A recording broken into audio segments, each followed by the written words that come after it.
You got Rosie.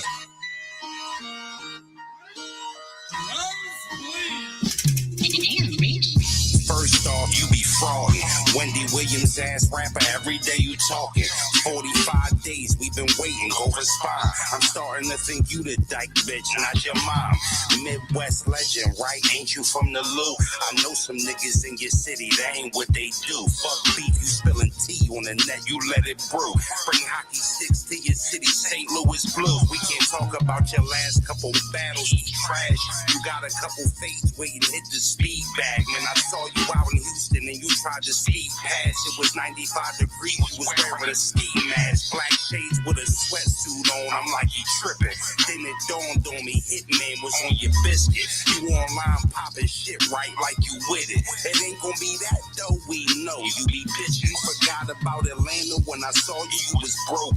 You came to my hotel, asked me for some smoke. You looked me in my eyes, you said, Froze, I need some coke. I laughed at this shit, you said it's real, it's not a joke. I said, Verb, I flew here, I don't travel with the blow. He said, alright, dirty, if you find it, let me know. He left the hotel, I looked at bros like, hey, yo, I really think Verb do coke. He said, I know, but you got a special power, think about it, it's unique. The first vegan that I met, always eating meat. We gon' call you A. Vicky, dick eating when you speak. Talking about you don't eat chicken, but you settling for beef. I think I'm so happy I dropped this classic. Fuck that.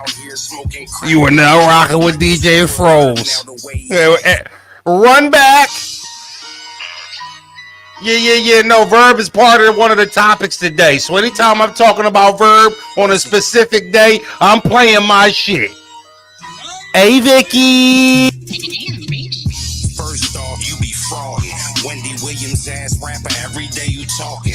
45 days we've been waiting, go respond. I'm starting to think you the dyke bitch, not your mom.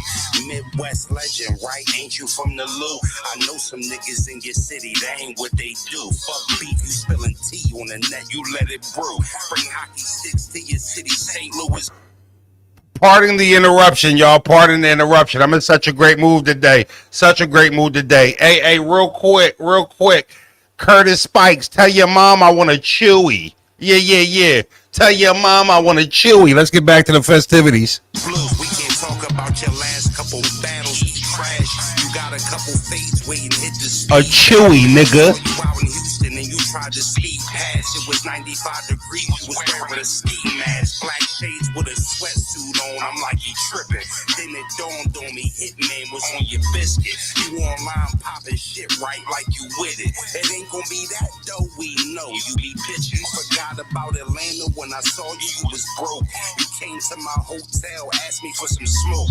You looked me in my eyes, you said, Froze, I need some coke. I laughed at this shit, you said it's real, it's not a joke. I said, Verb, I flew here, I don't travel with the blow. He said, alright, dirty, if you find it, let me know. He left the hotel, I looked at bros like, hey, yo, I really think Verb do coke. He said, I know, but you got a special power, think about it, it's unique. The first vegan that I met, always eating meat. We gon' call you A. Vicky, dick eating when you speak. Talking about you don't eat chicken, but you settling for beef. I think Verb got a period again, she bout to snap. We call him Verb Ruffin, he out here smoking crack. Grown hit me like, what's up with Verb now, the way he act? You think somebody done went and slipped him a Mickey fact? Hey, bottom floor loot, let's get to you and Bogart. The first rapper that I met who rap with no bars. And your chain ain't gold, cause it's made of crowbar. All that dick eating rock only getting you so far. The respect that I have for A. Verb getting slim.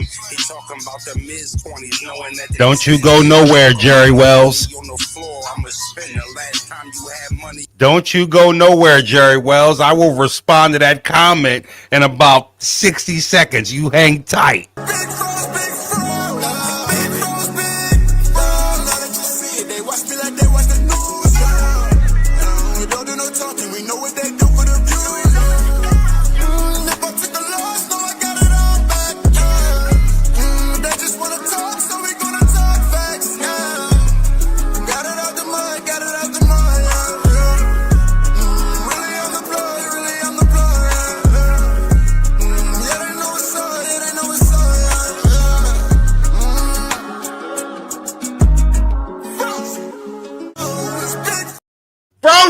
Welcome back to the channel, man. Happy to see y'all. Hopefully, y'all happy to see me. Good morning. The morning show has returned. The kids are back in school. The first day of school was today. Obviously, before we get started, this stream is sponsored by Street Price, and we're going to talk about Street Price at some point today. But hold on, before we get into the festivities real quick.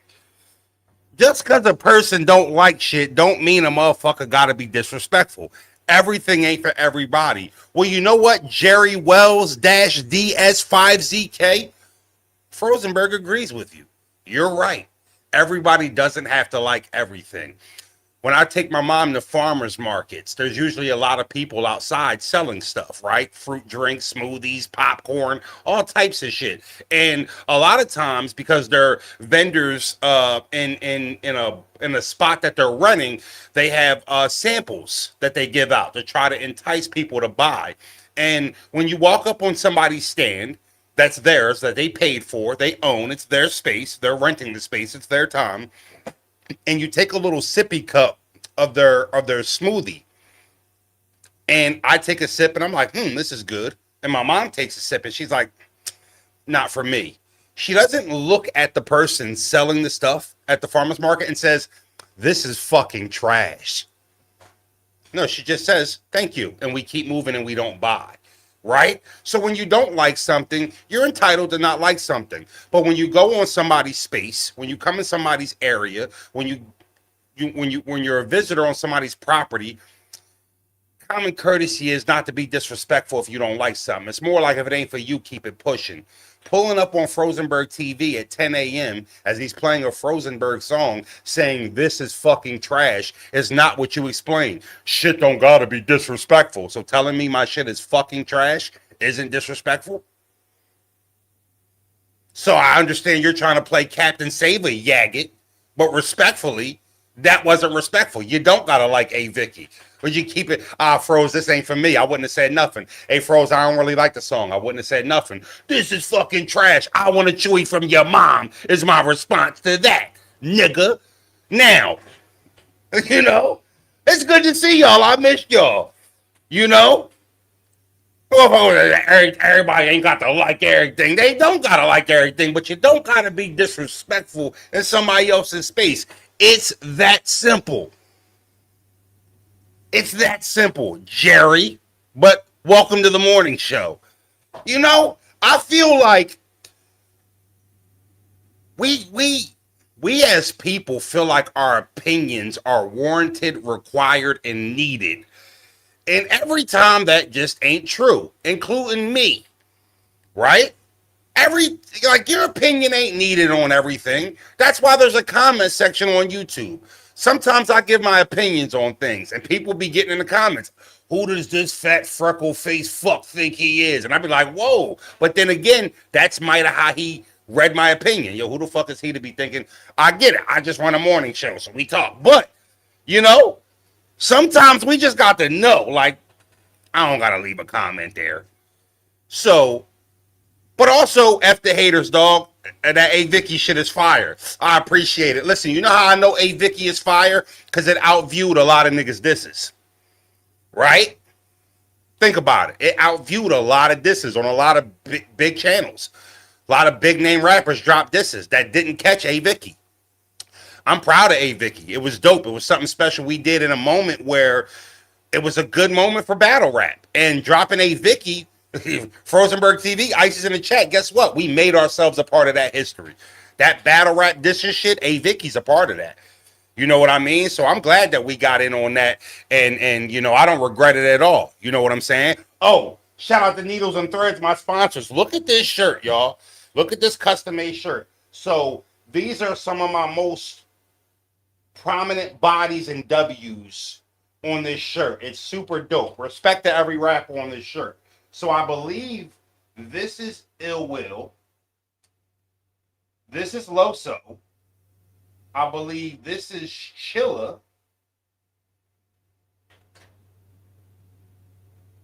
No, I'm sorry. This is Ill Will. This is Big K. This is Arsenal. Also, little weed jar version 2. Ill Will, Chilla Jones. Okay, Rex, Arsenal, Big K, Loso. Needles and Threads, man. I appreciate this so much. He's got some of the most fire merch right now. All the custom pieces. I mean, a new bud jar with all my bodies on the, everybody name on the back. Dope as shit, man. I really appreciate Needles and Threads, man. Make sure y'all go to the website and cop up. A lot of dope stuff on there. Even if I didn't view, I thought that shit was dumb nice. You could tell people have issues with interacting with other people. They wouldn't express themselves in person the same online, though. Well, online is a place where you can say things and not have to answer for it. It's a safe space for a coward. That's what online for. That's not just a battle rap thing, y'all. That's a life thing. Online, there are things that people would say that they wouldn't even think about uttering in the person's presence or in a public space where they couldn't hide behind an IP address. Right? So once you start understanding that shit as you get older, you can take the internet with a grain of salt. It's a nasty place. It's a nasty place. Like just last night or over the weekend, thoughts and prayers. Devin Haney's mother passed away, I believe. And just recently, him and Tank Davis, Javante Davis, was going through it. And Javante Davis was posting disrespectful stuff about his mom the day she died. Right? Now, I never was a Tank Davis fan. Respect what he does in the ring and what he is as a fighter. Just never liked him as far as a brand. And, that's the internet for you right there. There's a millionaire, right, who should just be happy with the fruits of his labor, understanding he's in the fight business. And the moment, it looks like somebody he's going through it with is at their weakest, instead of having some humility, he stomped on his heart. To me, there's no honor in that. I don't care how tough you are, how much you can rumble. There's no honor in kicking a man at his lowest. That's why I always tell y'all, I don't like using the word hate. There's only probably 4 to 5 people in this world that I hate, strongly dislike, but hate is such a powerful word. You know what I mean? Hate is his mom passed away. I don't give a fuck. It ain't my mom. That's hate. There's some people I skeeve in their presence, right? Just the sight of them makes me nauseous.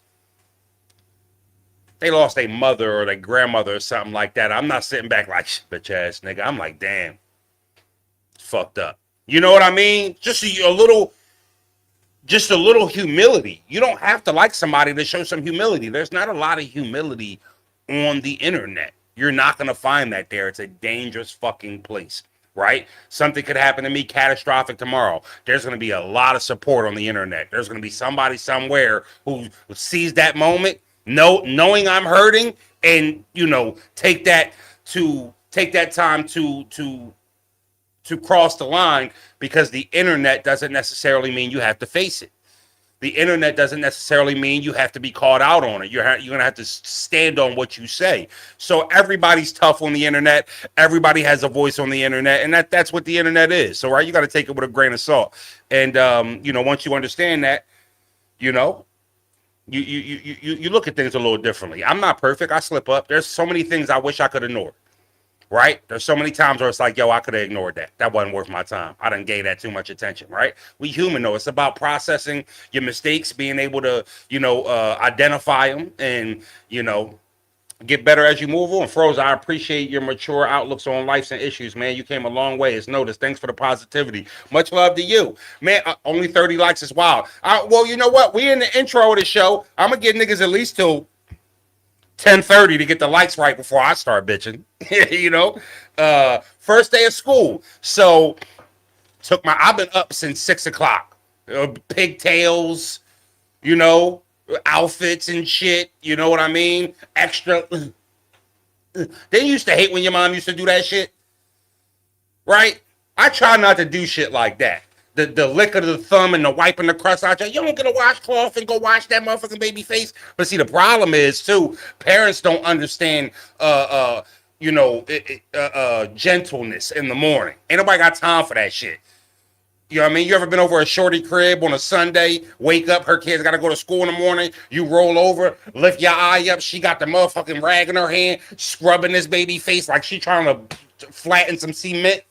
Like, yo, the rag is wet. All right? Just a little scrub would be nice. Why are you trying to degrease this baby's face with this damn washcloth and then talk about have a good day? The baby got CTE by the time they get to the fucking breakfast cafeteria because you done rubbed that damn washcloth in their face. So hard. You know, I try not to do shit like that. My mom used to do shit like that too. Come here. Lick her thumb and then start rubbing something on my motherfucking face. Like, yo, I don't need no fucking saliva wash. Fuck is you doing? You a human too. Your breath stink. You know? But then you see them other parents and shit. I seen a video from what was his name when I saw this? Oh, Des Bryant. Des Bryant, former Philadelphia Cowboy. He read a quote, and I can't say it verbatim, but he said, don't yell at your kids before they go to bed and expect them to have a good night's sleep. And don't yell at your kids before they go to school and expect them to have a good day at school. Love mama, love to death. That was one of my mom's things. She was not a morning person. And I don't think she did it on purpose. You know, but man, as many times as I got on that damn bus, bent out of shape because Mom Dukes was running me through the ringer before I went to school. I don't know, like my mom used to do this, especially in a junior high and high school. She used to come in my room and shit and show you, get up, don't work and shit. So she stopped doing that shit.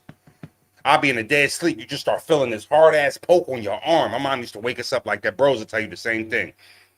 And it used to already wake me up on the wrong foot. And, I wish that in the morning it was a little bit more, come on, sweetie, come on, wake up. Let's go. We're going to have a good day today. Let's do it. Wasn't a lot of that. It was like, yo, let's fucking go. Pop it. Bros used to have braids and shit. Used to pop him on the top of the head with the brush. Shut up. You know what I mean? And this is like, yo, how you supposed to have a good day at school with motherfucking lumps and shit from the end of a brush on the top of your fucking forehead?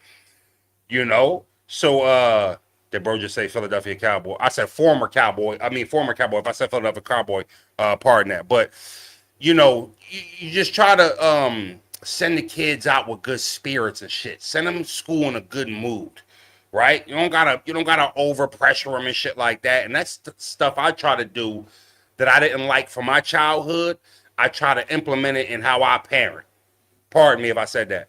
I try to make sure, all right, before I let these girls leave the crib, let me get their spirits up. I'm telling my girl the same thing. If I gotta come in there one more time, I stop what I'm doing, go in there, lay down with them for 5 minutes. Hey, yo, we gotta chill. Everybody chill. Wrestle around a little bit. Daddy, get them in a good spirit and shit like that. It's important. It's important for children to start their days, in good spirits. For sure. Okay, all right. What I got for y'all today? Well, a lot, because I haven't went live in like 4 days, which is good. Let's start here. Let's actually start here, because this is a topic I wanted to cover.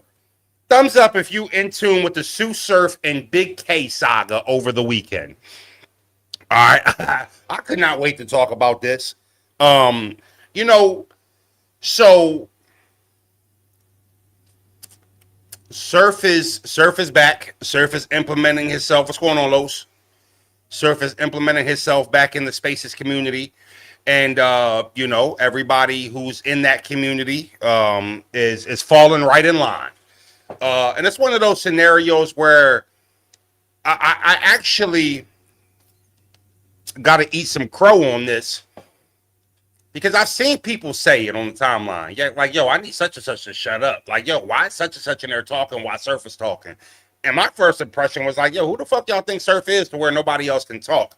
But I think that's the way I perceived it. Because over this weekend, I saw exactly what people were talking about. And, man, it's so fucking annoyingly, dick-ridingly disgusting how people will click up with people and just out of sake for the click up will support something that they don't even necessarily think or feel, but for the sake of the click up, everybody is on the same accord in this space. And man, it is ill. Like yuck. It's fucking yuck and gross too. And I don't give a fuck about being in these cliques or packs, so I say it like, yo, we gotta fucking relax a little bit. So Surf, all right, hold on. The fuck does that mean? Money is 3 convenience.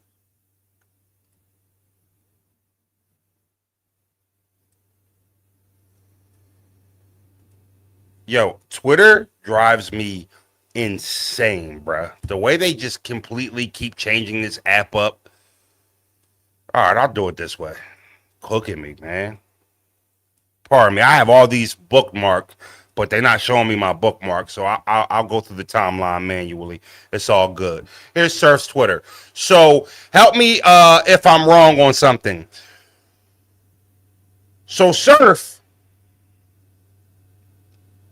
randomly tweets. I'm not sure if there was something provoked from this tweet, but out of nowhere, it appears if Big K said something to prompt this, please correct me. I did not see it, could not find it.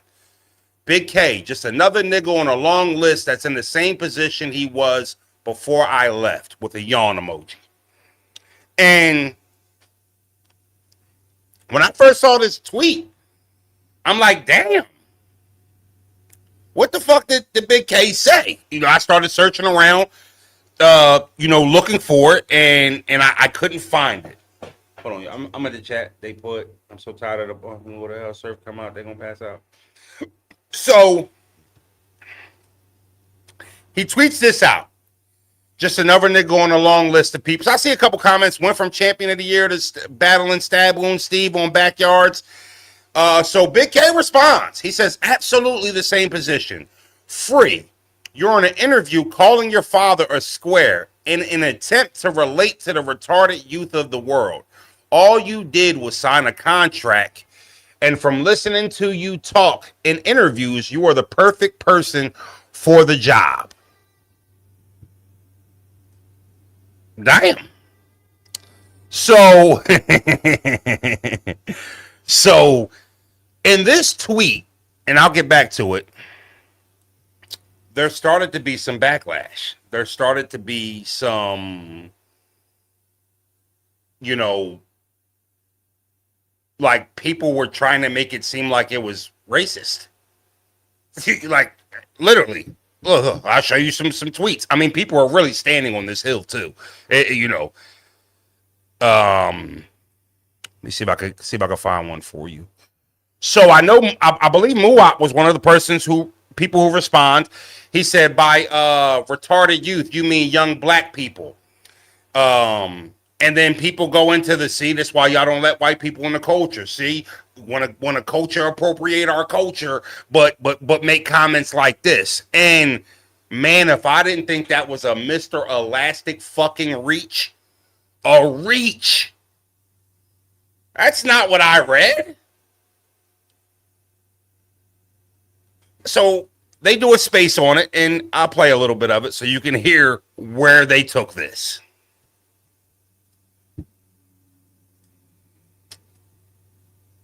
I've been doing it remotely close to did. Nothing he did. Nothing.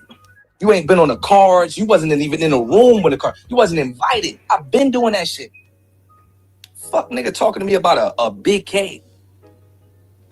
Like these are people, I don't know what the fuck going on in 2026, but when the fuck my name start getting mentioned with normal niggas, I don't give a fuck who they battle. Real quick, you mentioned Big K name. I'm not too sure what made you say that, and if I missed it, please, I stand corrected. Nobody mentioned you with Big K. Nobody was talking about you on Big K. Big K has actually been off a bit. Since he won Cody, he's went away. He just chilled, right? So I didn't feel like this was a damn Big K come out of nowhere trying to get on the Surf train. Nah, Surf kind of spoke him up. You a fuck who they battle? It's a white man. So a fucking white man from fucking Virginia. Whack and fucking corny. Period. And I spoke on this about Twitter. I said, yo, y'all reaching with the Big K shit. And before I get back to how I feel about this, immediately, and I knew there would be one. It happened to be Capo, one of the new dudes in battle rap who hasn't been around that long, but has made somewhat of a name for himself, if you will. You let them tell it. These niggas make the culture money, and he basically was saying, Froze, that's your white side talking. That used to bother me a lot. Shit like that used to make me respond with fighting words. I can't stand when somebody tries to white boy me. It used to bother me a whole lot growing up. Obviously, if you know me, you know my pop black, you know my mom is white. Anybody who knows me knows I've been mixed my whole career. Um, and I don't ever think I've came off as some white boy or anything like that. I don't think anybody who knows me knows that's not my makeup. But, you know, I am what I am. And, you know, it when people use that as their convenience as a line of disrespect when they want to pull the card or not, to me it's so fucking whack. Because if you ever stood around me, if you ever been in my presence, if you ever heard me perform and didn't address an issue with me being half white, getting online pulling that card when you disagree with me or with something, especially on the topic of race, is cowardly and lame as fuck to me. And Capo, you know, went out his way to I'll read some things that he said because I'm gonna address him here on my show.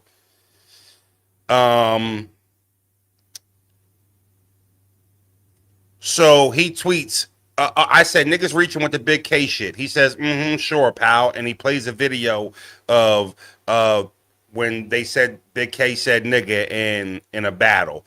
Wasn't really clear. Here's That nigga's crazy, man. yeah. Crazy. Y'all niggas crazy. It actually sounds pretty clear cut. That nigga's crazy, man. Not really clean, but you know, if you made me make out what he said, I'd probably be like, it did sound like y'all niggas crazy. I ain't gonna front. So I guess he was using that as a way to say, nah, look, he is racist. And I tweeted him, I said, I wish you cared as much about your raps as you did trolling and engagement farming. And he said, I wish you cared about your black side more than your RBE brotherhood. But here we are, you Stephen A. Smith ass nigga. I tweeted him, Stephen A. Smith greater than Pat Beverly, which is his shitty ass.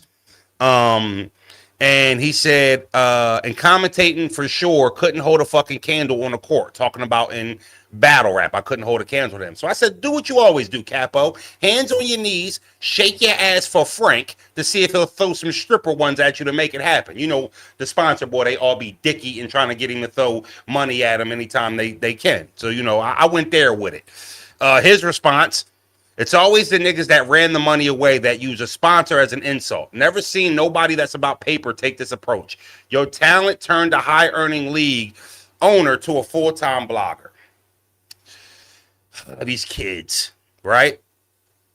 I said it's always niggas shaking ass for V-Bucks who weren't around to make any of the battle rap money talking about battle rap money. Why all these new niggas always talking about who ran money away? No. Nobody ran any money away. You guys aren't worth more than $500 to $1,000. You asked for $2,500. It's a fucking joke. Nobody wants to pay you. You guys don't sell no tickets. You bring no money in. That doesn't mean none of you guys are talented. That's not what it means. Capo, you're okay. That doesn't mean you're not talented. It just means you guys aren't worth shit when it comes to pay-per-view gate, ticket sales, and money. All the guys that you argue with have been a part of that. I was literally a main guy on a major league. Capo could never relate to that at this point of his career. He's never been major on anything outside of lying about writing from his hustle, creating scandals to try to get attention to his battle, saying that his manager leaked his bars to his opponent because the ticket sales were so low they needed to come up with a strategy to sell tickets. And you're talking about who ran money out of battle rap? I can't have conversations with you niggas about that. You guys aren't of the knowledge to have these conversations. You think you say something cool like, well, such and such ran money out of battle rap. Well, no, you fucking dweeb. We actually made battle rap all of the money. Max out 1s, 2s, and 3s. Summer Madnesses, Gnomes, Volumes. You know, all that important shit you weren't a part of. You weren't around when it was here. That part bothers me. Why do you guys who never made a dollar for the sport talk about who ran money away? You're not of the cloth to have that conversation. You don't know what it's like to be of value. Somebody with a platform who needs your services, who requires your specialties. Like, you niggas just be throwing like comments around and conversations you don't belong in. The shit cooks me. And here's the thing, Capo. I know you've been in a couple spaces with Surf. You see, you weren't really anybody when Surf was running spaces 4 years ago. You weren't around. You weren't anybody. So now I know I see you in a couple spaces with Surf and shit like that. And, you know, you don't want to upset him. You don't want to get on his bad side. So you feel like you can't agree. You can't disagree with him. It's the difference between me. I fuck with Surf. Like Surf. I don't agree with everything he says. And just because he's of power to you fucking minions doesn't mean that I have a problem with disagreeing with him. There's plenty of things that Surf says that I disagree with. Doesn't mean I don't have respect for him. Don't mean I don't fuck with him. Just mean I ain't no yik yucker. You niggas get in contact with a nigga like that, start hearing Midnight Madness and shit like that, and y'all start shaking ass. So when somebody who thinks objectively, you know, you feel like you got to go out and fight for a cause, like, yo, Surf's going to give me a speaker spot if I defend his honor. Man, get off that man fucking meat. Start thinking for yourself. You know what I'm saying? Start thinking for your fucking self. I'll give you an example. Look. Live on the air while we're here. I got you. See if I can find it. Give you an example. Appa is fire. I agree with you, Surf. He tweeted that on August 22nd. Appa is fire. Let me see if I can find it. Let me see if I can find it.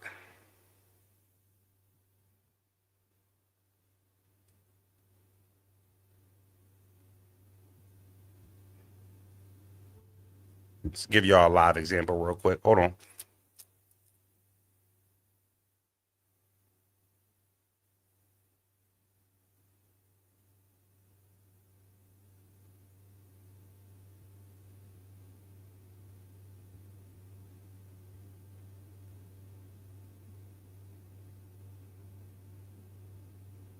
Well, he might have deleted it. But he tweeted, he said something of the sorts of, I respect battle rap dose. At least they don't do biased coverage, right? So as he said, Appa's fire. I agree with him. Then he says, I respect battle rap dose. You know, they don't do biased coverage. I disagree with him. Battle rap dose is a dick rider who steals content, watermarks his own content, and then he shits on rappers with fake titles and clickbaits with the rappers that he doesn't like or she doesn't like, whoever it is. Right? But I guess they said something nice about Surf or agreed with Surf, and it appears like, oh yeah, I fuck with them. They not biased. Nah, that's one of the biggest dick-eating platforms around. You kidding me? And supposedly somebody just confirmed that it was Frank from We the Fans. I'm not sure. I didn't see the proof, but something came out where people was like, see, I knew that was Frank the whole time. So I don't know if Frank came out and said it was him or not. I'm going to check with him. But yeah, like, ain't nothing solid about Battle Rap Dose. Battle Rap Dose is one of the biggest dick suckers in the game. But you're just Surf stamps him and it's like, nah, they cool? Nah. I'm going to fuck who said it. I'm a dick rider. You know what I'm saying?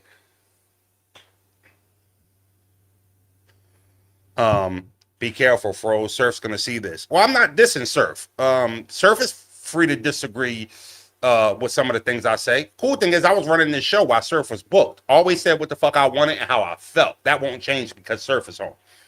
He's free to pull up and you know, have healthy dialogue. But hey, this ain't that. This ain't the let me repeat what Surf said and agree with everything he said show. This ain't how I work here. You know what I mean? If I agree with him, I'll say it wholeheartedly. But yeah, so it's just like, so getting back to this, everybody's running on the Big K, you know, is like he's racist or something. Like I'll finish that clip for y'all so y'all can hear it. It did nothing he did. Fucking Virginia went did shit but live off a black coat. Like, man, y'all don't stop playing with me talking like what? Nigga talking to me. Why is a white man talking to me about daddy issues? I'm from the fucking Trent. He don't even know about the problems I got. That's a You look up at half the culture retweeting talking about, yeah, man, if I had anybody that followed me, know my daddy wasn't around at all. That nigga can't tell me shit. Hold on, y'all. Part again. Like, be careful, Froze is fucking crazy. Like, huh? I look like a nigga like Capo who shake his ass for V-Bucks, nigga. I don't gotta be careful. For what?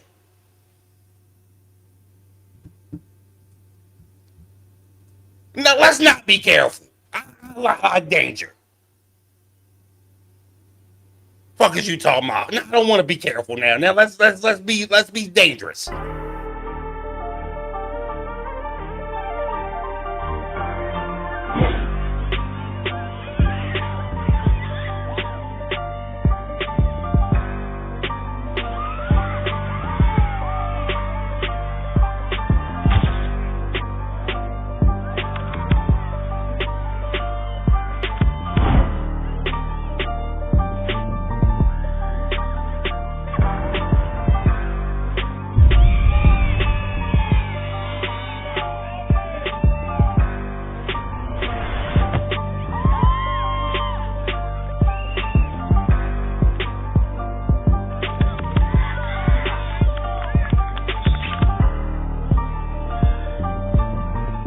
Make sure y'all get on Instagram and follow She Rocks SD. If you're in the California area, you got a daughter, you want to get her in some athletics, they got a flag football season. It goes all year round. It's always sunny in California. Also, before I get back to the be careful froze, well, this stream is brought to you by Street Price. What is Street Price? It gives you the real price on your item. For example, you want to sell an Xbox controller, nigga telling you it's only $40. It might be worth $60. You take a picture, hit get a price. Guess what? They run their AI metadata and they come up with a price in 10 seconds, $35, $45. You try to burn me, get that shit up. You want to sell your keyboard, anything, take a picture of it. Get a Street Price. Don't get burned or gypped for your money. It's in the Apple Store and it's now available for you Android users. Don't get gypped.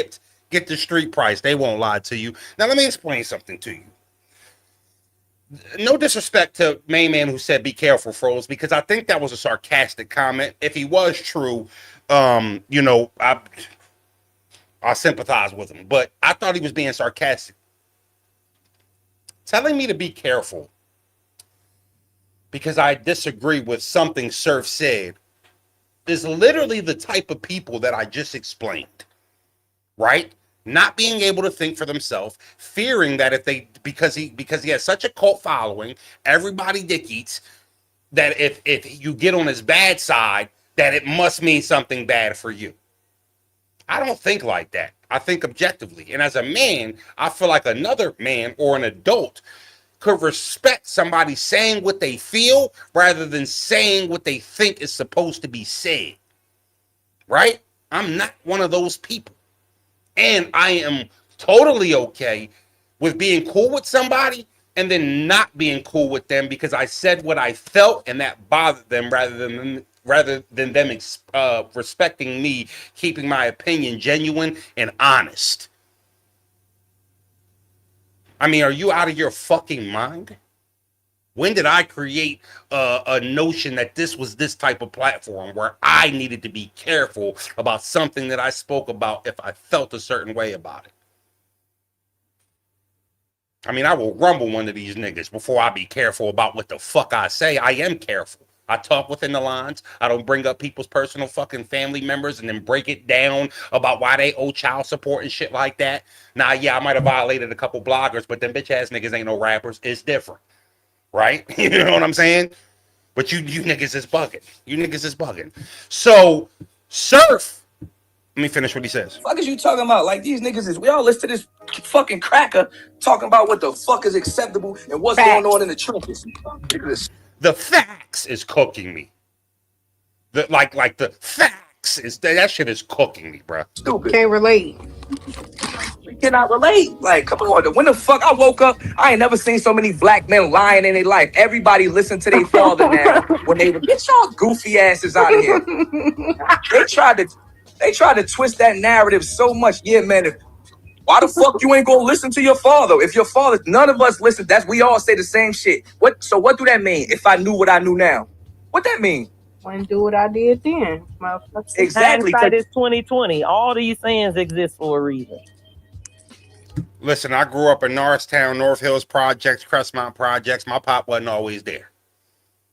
I knew my pop my whole life. My pop ain't had his shit together during my childhood, during my growing up. He was still getting his life together. It took me till I got about 15 or 16 to forgive my pop for his shortcomings as a father because I started to understand it more. I started to understand that everything my mom told me wasn't true. I started to understand that, you know, his situation wasn't the best situation. And although I still felt like me and my brother caught the short end of that, once I became a man, I forgave him. And then we started to build a relationship during my teenage years. And I don't regret any of it because who my father is today, as me being 34, the years where I really, really needed him were more pivotal than the years that I thought I needed him. I had a fucked up childhood, in and out of placements, juvenile facilities, boot camps, residentials, all types of shit. I was a bad kid. And I felt like a little bit more, yo, I'm gonna fuck you up, could have maybe just made me think twice about some of the dumb shit that I did. But once I started having kids, I stopped looking at it like that. And I started cherishing the relationship I started building with my dad as I got 15, 16, 17, 18, moving forward. But I say all that to say, you know, in the projects, in the city, in hoods, well, a lot of niggas' pops wasn't in the crib.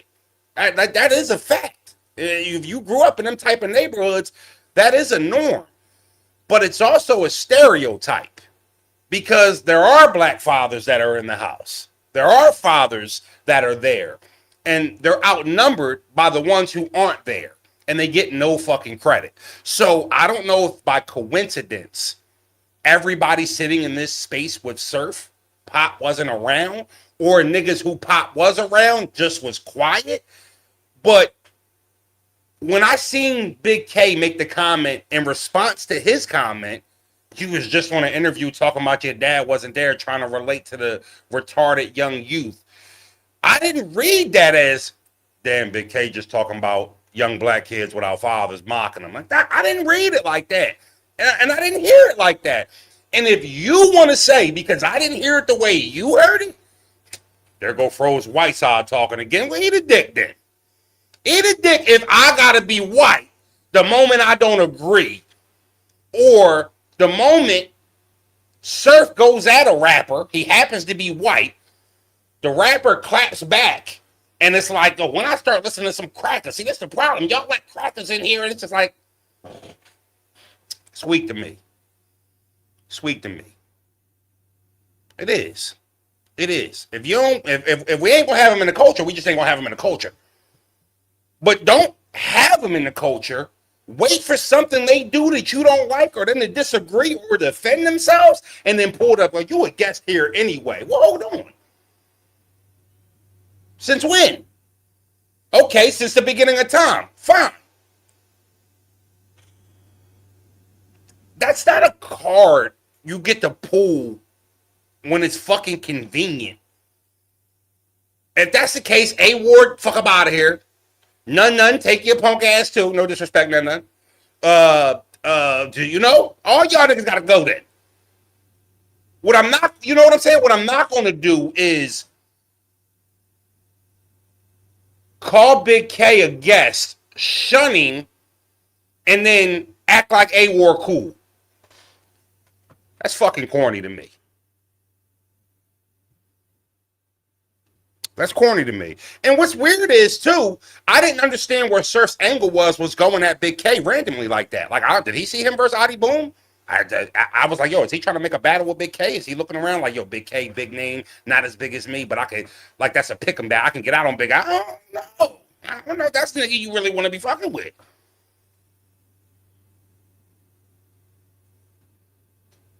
Like, I don't know if that's the one you want to be fucking with. So Big K responds, oh, hold on. You know what? I'm sorry. Let me let him finish. Because motherfuckers was telling you, that's the thing though. Motherfuckers so stupid. It don't gotta be your father. It gotta be your mother, your grandmother, your aunt, your uncle. Is the same shit. Somebody tried to tell you something and you ain't learned till later. Mm-hmm. I ain't listened to my mama about a lot. That's why they say a hard head make a soft behind. And I don't know why everybody was acting brand new with it. I ain't gonna hold you. These niggas is clowns, and I told, listen, y'all know I'm a psychic. I done told niggas before. I done told niggas, listen, I'm looking at nigga in his eyes. Yeah, you'll never be on Gnome. You'll never be on Summer Madness. I'm not saying this out of hate. I'm telling niggas the truth. Listen, 5 to 7 years from now, some of these niggas will be non-existent at all. This Twitter shit on his last legs. We don't know if this gonna be in style 7 years from now. Stand corrected.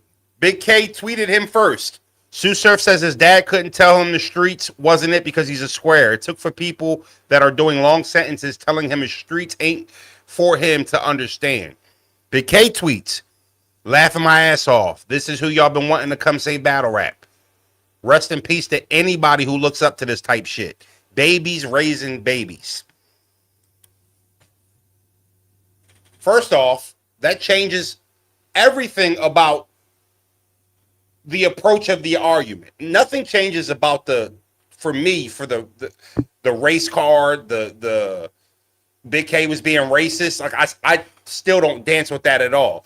But this explains Surf's tweet. Surf's tweet was not random at all. And for the person who said you ignored Big K's first tweet, no, I didn't. I actually paraphrased 5 fucking times since this show started. If Big K said something to prompt that, I missed it. So if so, I stand corrected. And I stand corrected. He did. He tweeted right here in response to Surf on that on the Hot 97 interview. That should prompt a response from Surf. 1,000%. If I was Surf, I would have responded too. So Big K responds and says, listen, man, if you never fish, you can't teach me how to hunt. You feel me? By the way, talking all this anti-white shit when you literally belong to the... Is that a cracker emoji? Is nuts. Tell that to your handlers, not me. But you up next. Now it's your turn to position the community. Don't let us down, buddy. So he posts a picture with Surf with 2 white men in response to the guest in the culture, saying, how can you call that when 2 white men own you? I was pretty heavy, I'm gonna lie. Like, Jews, okay. Oh, okay, that was Jews. That was a Jew emoji. That's what they... Oh, shit. I ain't mean to say that word. Damn, K kind of got it. I didn't even know. Yo, so, first off, I don't know if niggas know. Big K not just some fucking Opie Taylor white boy. Like, you gonna get what you want fucking with him. He defends himself. He's outspoken. He's not a punk, right? And yeah, like, I don't know, like, going at him is not going at Anderson Burris. No disrespect to Anderson. Very funny, cool dude. Yeah, he's gonna defend himself. And that was a good rebuttal. That was a really good rebuttal. It was a really good rebuttal. That was probably where I'd have went if I picked up on it. So I don't know, where this is coming from. The dog obviously seen something with Surf. He also tweeted, K, you can't cancel a battle rapper. Hold on. You can't cancel a battle rapper because battle rap itself is already canceled. It's been over for years now. The people who disagree are the ones who never experienced it when it mattered. They have to believe it still exists, or else they have no hope for the future. Eat shit. I think there's some truth in that. I don't agree with it all, but there is some truth in that. There are people. The part that resonates with me is the people that don't matter who try to make it seem like it matters. Like a nigga like Capo. Right? Like if battle rap ended today, what can he say he did for the game? What did he leave for the game? What did he impact? What moments did he have? Fucking zero, right? But those be the niggas with the loudest voices. Let me see if I yell loud enough, maybe Smacker hear me and book me. Like the old days when we was making $20, $30, $40, $50, $60,000 a year. Yeah, I know some niggas is getting at a battle. Some niggas got to battle 4 to 8 times a year to get that. Still not bad money. Right? Still not bad money. I never minded battling 5 times a year to make 30,000. Never bothered me any. Sometimes 35 on top of me working, right? You know, a lot of you guys have never even sniffed that type of money. And that's just for the 5,000 and 6,000 guys. We're not even talking about the 10s and 15s per average. That's probably making 80, 90 a year off of battle rap. Some of you guys don't even know what it smells like. You have no clue what it's like to be called and be like, yo, we want you to battle Charlie Clips. Hun, I got 7,500 for you. You don't know what that's like. Damn, I'm about to battle the biggest battle of my life and I'm getting 7,500. You niggas don't know how that feels. Battles going platinum and shit like that. You don't know how that shit feels. Y'all be the ones always talking about who ran money. No, you niggas ran money away because when we stopped being worth all the money, they had nobody to replace us. You niggas is supposed to be the replacements. Replace us. Would you? If we ran if me, the Big K's, the Rocks, and all, if we ran the money out of battle rap, can you new niggas bring it back? Bring it back. We ran it out, right? Okay. What are you doing to bring the money back? No, you guys are the niggas that they put on the field when we were going through a lockout. Nobody wants to see you. And the moment we come back and want to be outside again, guess what? They'll fire you. They'll fire you. How fucking dare you talk about money going and coming in this culture? You're not allowed to have that conversation because you never belonged in the checkbooks. You weren't on nobody's write-offs at the end of the year. You didn't get no major. My deposits was bigger than your purse. We earned that. We years and years and years. You niggas watched us, started mimicking us, and then tried to just insert yourself as like you're moving the culture forward. At what point is the onus on the new guys? If we done ran all the money off the culture, we did all the bad business, at what point, because you guys have been saying this for 3 years now, at what point is it like, okay, well, they fucked it up. We're going to bring it back. At what point is it your turn? Instead of just yelling about how it's not here anymore, when do you guys bring it the fuck back? Because we made the money. It don't matter if it never came back. We made it already. I can honestly say I made over $100,000 over battle rap. That ain't counting my channel. That ain't counting the battles I forgot about. All the other shit. It might be somewhere north of 150 if I start tallying everything. Right? We made our bread. We made our bread. When are you going to make yours? When are you, if you guys are the ones with the talent, you guys are the one with the work, bring it back. When does your era start? Why are you still hanging off of our era's mistakes? When does your era start? When does your story start? When do they invest the money in you? When? When does that start? Does that ever happen? Oh, all right. Oh, all right. Just asking. Just checking. You niggas got so much to say. Answer that for me. When do y'all bring some money into this motherfucker? I'd like to know. So I don't know where this Surface Big K shit is going. By the way, this is Melon Haze that we smoking. I don't know which strain you guys got. What time is it? Approaching that 11 o'clock hour. Yeah, light your Zive. You got it, y'all. You know, so you feel me? You tried it. Don't bring it. Don't bring it back. Don't bring it back. 150 over your whole career.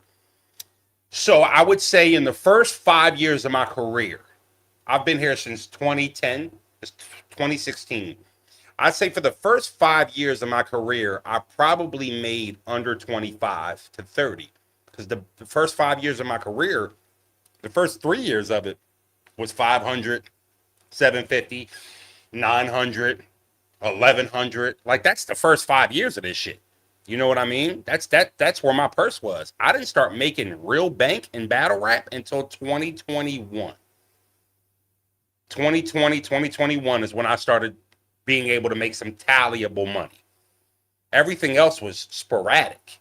So I would say that if it's 150, 100 of that started in 2020. You know? Easy. I made the bulk of my money from my return to RBE. Once I came back in 2019. No. That's a fair question. That was a good question. Because I'm sure you said, well, 16 years, 150, that's only like $9,000 a year if you average it out. But if you consider that I didn't start making my money until 2020, 2021. So if the number was way lower than that.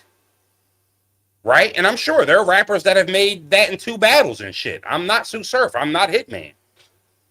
But there's also more rappers that didn't make the 150, that didn't make the 200, that didn't make 100.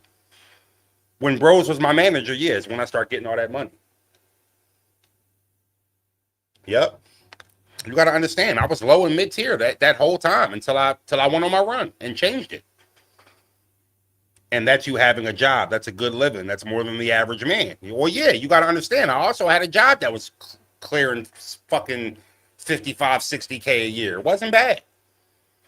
You know what I mean? So I had a good job. And then that's when I started becoming the best battle rapper. When the money was there and I had a job.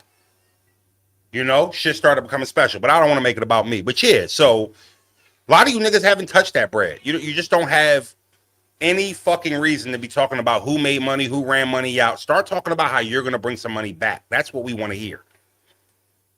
So tired of everybody pointing the finger and has made no contributions. Don't tell me what ruined you. Don't tell me what ruined anything if you didn't contribute to it. The fuck are you talking about?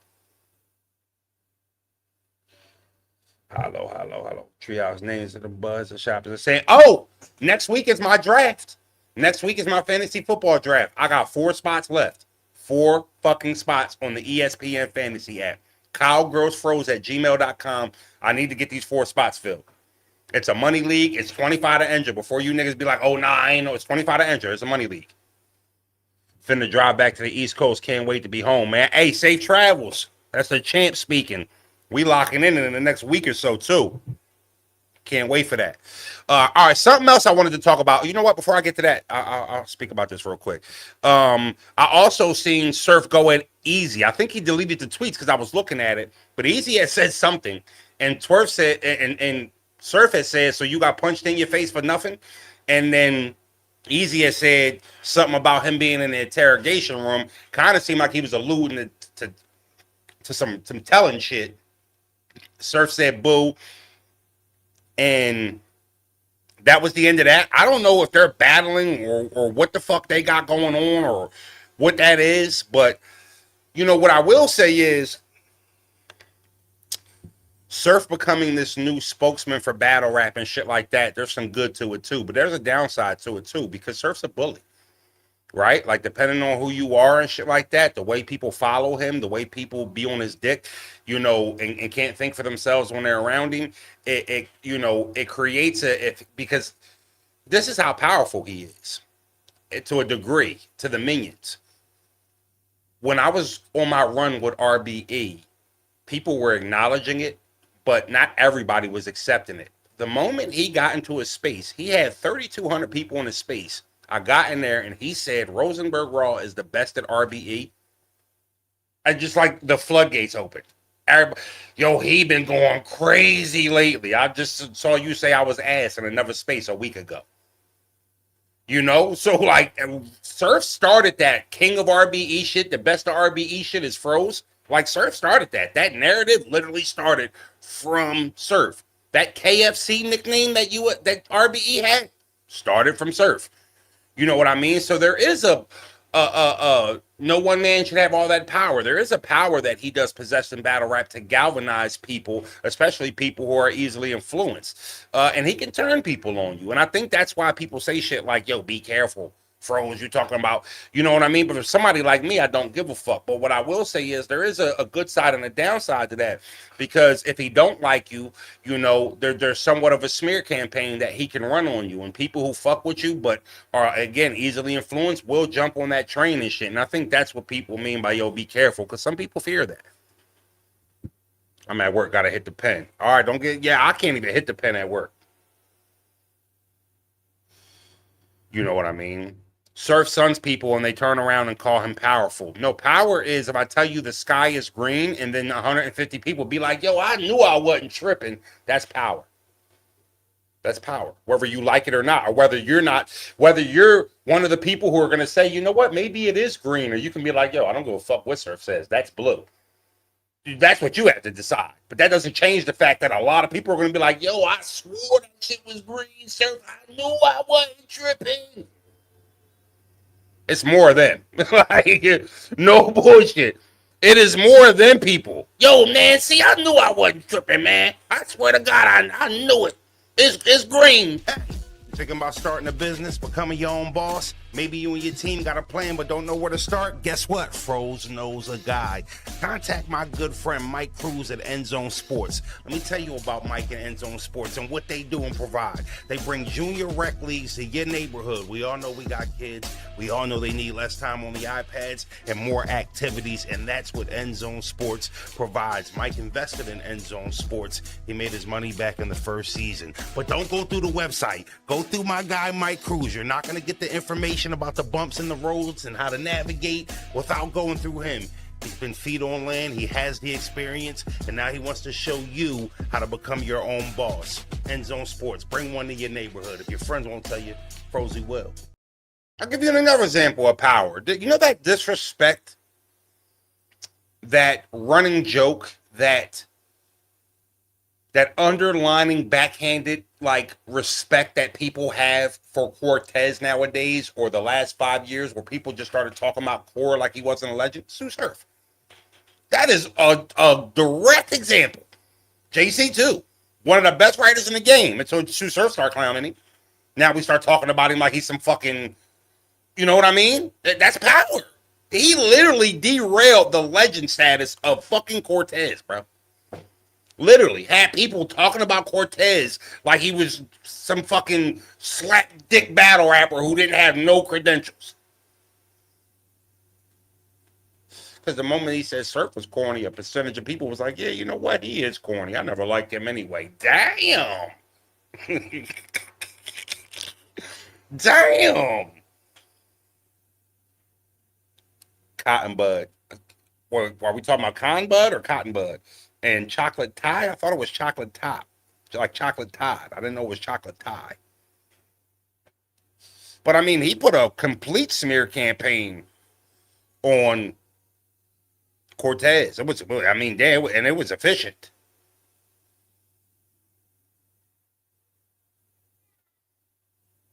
It was efficient.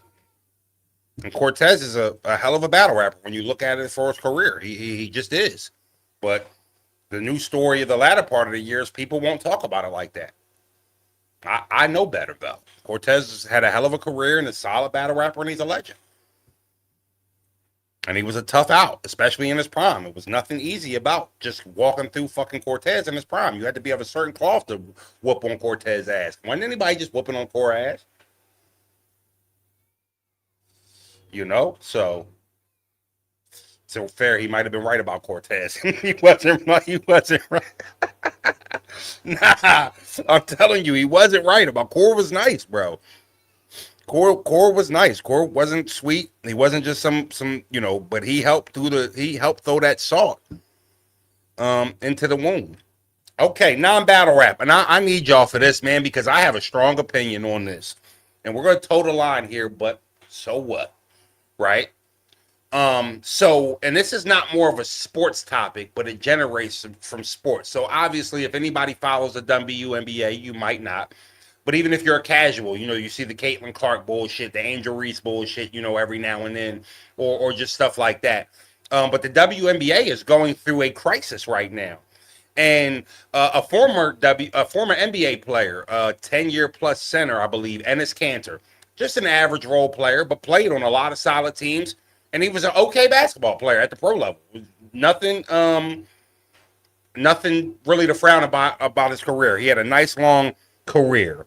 And he is now entering the WNBA draft as he identifies as a trans woman. And last night, he actually went to a WNBA game, and he had seats on the floor. And there was a player on the Chicago Sky who scored a bucket, and she immediately looked to him and walked over to him and confronted him. He walked over to her. I'll show you what he did. Hold on one second. And he's facing a lot of backlash for it today. But we're going to actually break down what's going on with this situation. So here it is. Natasha Cloud. Here's Natasha. She scores. Basketball game. Chicago staying in it. Natasha Cloud. And read his shirt. It's very important to read what's on his shirt. It says woman, noun, adult, human, female is the definition of a woman. That's what's on his shirt. Right before the break, this was the scene inside Wintrust Arena after Natasha Cloud got that bucket. She wanted her voice heard. We have talked about. They removed Enes Kanter from the stadium as he was kicked out of the game. He also was met with some fans as he was entering the stadium who were displeased with his campaign of entering the WNBA draft as he identifies as a trans woman. Now, here's what people don't understand. What he's doing, what he's trying to do is call out the double standard, not only in our country, but in a woman professional sport. And although I think his message is getting a little bit lost in some of the propaganda, when you actually break down the point of it, I can't say I disagree. Think about it. If somebody is a male, they're born as a man, but at some point, whether as a whatever point of their life, they start identifying as a woman. And if you don't honor the pronouns he, she, they, them, whatever they might be, you're a bigot, transphobe, all those type of things. And the part that cooks me is it only goes one way. Froze, what do you mean? Well, I'll tell you. What Ennis Cantor is saying is, okay, so wait, a male that is identifying as a woman, I can't say no, that's a man, or I'm a bigot, or I'm being transphobe, or I'm being whatever name you want to call me, right? We don't want to talk about chromosomes. We don't want to talk about genetic makeup. We don't want to talk about that type stuff. None of that matters. So can I identify as a fucking dolphin? Okay, all right. Hey, landlord, if you're watching, right? I don't want to pay you this month because I'm not a human being. I identify as a dolphin, and dolphins don't have to pay rent. Dolphins don't have to pay electric. Dolphins don't have to buy their kids clothes for school. So I'm a dolphin. I don't have to do any of those things. And don't tell me I'm not a dolphin, because then I'm going to think you're discriminating against animals. Do you hate animals? Are you telling me that I'm not a dolphin? Because I'm telling you as serious as I can, I'm a fucking dolphin. Yes, if I go in the ocean right now and I swim to the bottom of it and I stay there for an hour without going up from air, I won't die. Because I'm a dolphin. Make sense? Right? Like, technically, if I want my lady, instead of making me lunch today, I want her to put my food in a bowl next to a bowl of water, because I'm a dog. I'm not a human. Essentially, I mean, I know that sarcastic seems insensitive, but sometimes insensitivity could be matched with brutal honesty. So let's get back to the plot here. So if a man can identify as a woman and I am all these names, if I do not call him a her, if I say, hey, you can't go in the girls' bathroom, that's not, no, you're a man, don't come in. If I'm the bad guy, right, then that means trans men, women, whichever ones, can play in the league, right? Because there's more than two genders here. There's more than two genders. Or you can choose whatever gender you want. It doesn't matter what your DNA makeup is. You can choose whatever gender you want. So trans are going to be able to enter the WNBA draft because they identify as women, and we're bigots and homophobes and transphobes if we don't honor that. So Ennis Cantor is saying, well, if none of that matters, my 7-foot, 30-year-old, 10-year NBA career ass is about to enter the WNBA draft. Well, hold on, hang on. No, you're a man. He's still got his beard and shit like that. No, I'm not. Ennis Cantor, I identify as a woman. I'm not a man, and I find it offensive that you're not letting me live my truth. I'm entering the WNBA draft. I don't care if I played 10 years in the NBA. You know what? I was afraid to come out when I was in the WNBA because I was going to be shunned. I was going to be talked about. I was going to be disrespected. I was going to be attacked publicly. The same. And then look, soon as Ennis Cantor said, you know what? I'm a woman. That's what happened. I can't believe you were doing this. I can't believe you would disrespect this. Everybody's coming at him. And his response is, see, this is why I didn't want to come out in the first place. This is why I held it in for 10 years of my NBA career. Because look how y'all treating me now that I identify as a woman. Well, why won't nobody accept that he's identifying as that? Because he doesn't put on a dress? Because he's not putting on fake titties? Because he's not putting on high heels and makeup and long hair and putting on the whole look? He's saying he identifies as a woman just like a trans would. Why would it be a problem if he entered the WNBA if there's more than two genders, or if you can identify as what you want to be? Oh, it matters now because a 7-footer is identifying as a woman, 230 pounds, way too physically, outmatching for the actual woman that play in the league. So now we want to talk about chromosomes and genetic makeups when a 7-footer wants to be trans and enter the WNBA. Sounds like a fucking double standard. Sounds like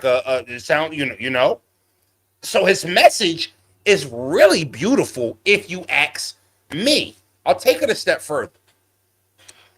So now all these people say he's mocking the league. He's not mocking well, there is some mocking of the league because the league is mocking itself by not standing on the principles they should be standing on. That is called the WNBA. The WNBA. Well, what does the W stand for in the NBA? What does it stand for in WNBA, right? Stands for woman. And now you see all these girls coming out in the league speaking about him. He's mocking the league. He's a piece of shit. You even see dudes like, yo, this is corny. And I believe they're missing the message. And I don't necessarily agree with the propaganda part. But I understand if you're going to take this stance, how far you may need to go to actually put the bullshit out there in the fucking public. Because you guys have so much problems. You guys have so many problems with this man apparently now acting like a woman. Acting? Are you not the same bigot you just called that same person for looking at a man in a dress and saying you can't go in the girl's bathroom? You just called him a bigot for that. Why aren't you one for saying Enes Kanter isn't a woman when he's saying he identifies that way? So everybody's against it, right? Well, hang on. When you watch the WNBA, if you watch it, what is the WNBA majority made up of? Somebody answer in the chat for me. I want to see if you guys are following here. What is the WNBA majority? What are they made up of? What's a heavy community in the WNBA?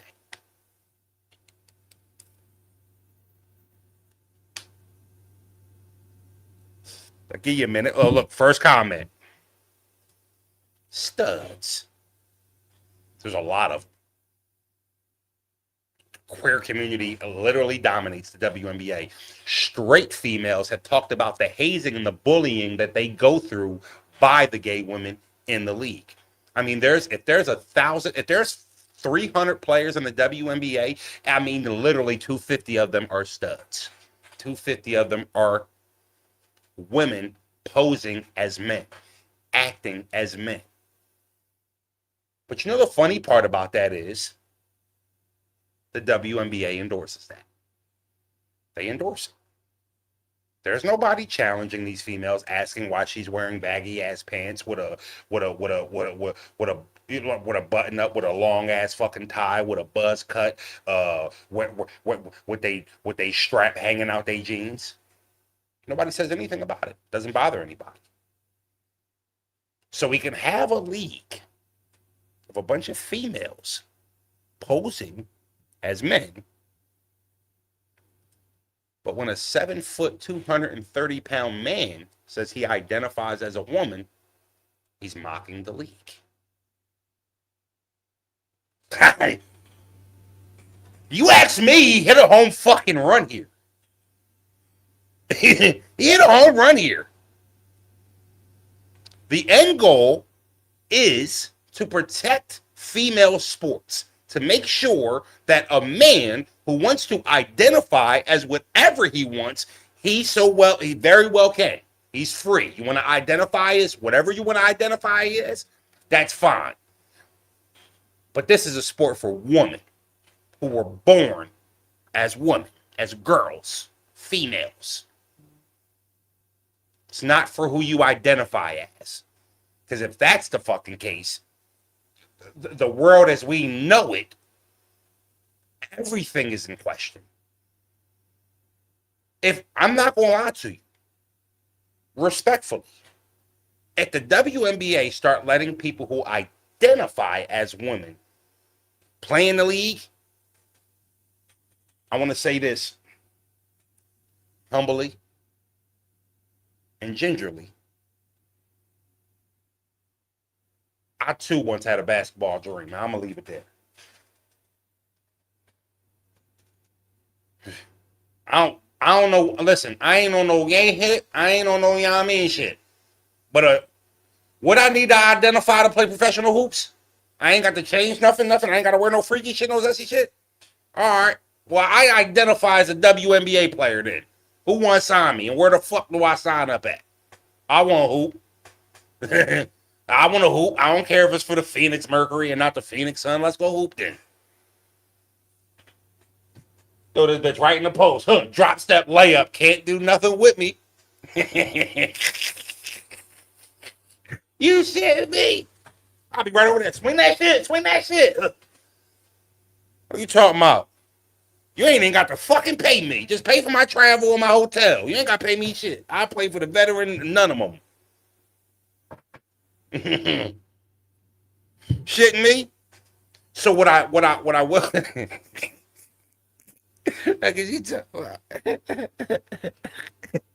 No, I can't. I never said I could guard any of them.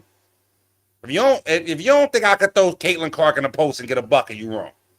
That's all I'm saying. I didn't say I could guard her. I ain't say nothing. If you don't think I could throw Caitlin Clark in the post at LA Fitness and get a bucket, you're mistaken. You're mistaken. You're mistaken. But here's the thing. What happens when we let somebody who identifies as a woman play in the NBA? Because you can identify as what you want and everybody just has to honor it. And they go up for a hard foul, they get fouled, and they turn around and slap the shit out of one of them girls on the other team. Are we looking at it any differently than if Caitlin Clark slapped another female on the other team? Are we looking at it differently if one of the trans do it? Is it different then? Because that's the point. If you're going to let them play, you got to let everything slide as if it is what they're saying it is. So if this person who identifies as a female, we let them play in the WNBA, and they slap the shit out of one of the other girls they playing against, we can't say nothing. It's just got to be a flagrant 2 ejection and everything go back to be playing. Like everything cool. Fine them and then it's cool. Nothing different. Nothing can change. There's not no extra stories. Is this too far? No. If you let them play around in female sports with females, you have to then treat them the same way you treat everybody the fuck else. That's the problem. That's the problem. So all the WNBA has to do is come out and say what the W stands for in WNBA. And all we have to do as people is stop trying to force our motherfucking values and our beliefs on everybody else. Just because you believe in Jehovah don't mean I believe in it. Just because you swear by Jesus Christ don't mean I do.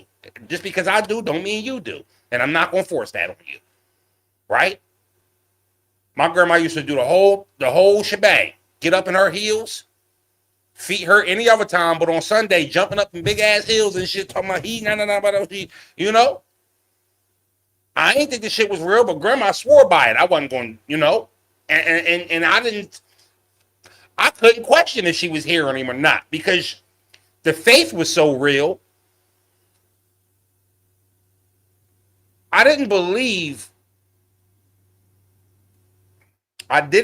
believe that she didn't have a relationship with God. And then when she talked to him, he didn't talk back. I just knew I didn't have it. And whatever she was doing, whatever she believed in, whatever faith she had her hearing the nigga. Hearing him. I ain't had that relationship with him. Now, I ain't gonna lie to you. Grandma used to try to force that shit on niggas. Yeah. Nah, hey, you better believe in him.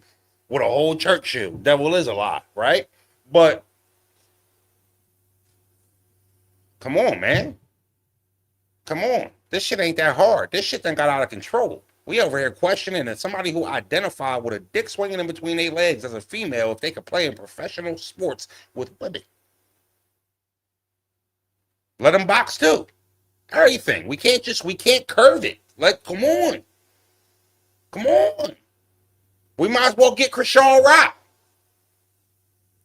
You know, fuck. The Eagles need a number 5 wide receiver. Put Shorty the fuck out there. Put a helmet on her. Let her come across the middle. Let's see who what. Come on. Let's do it.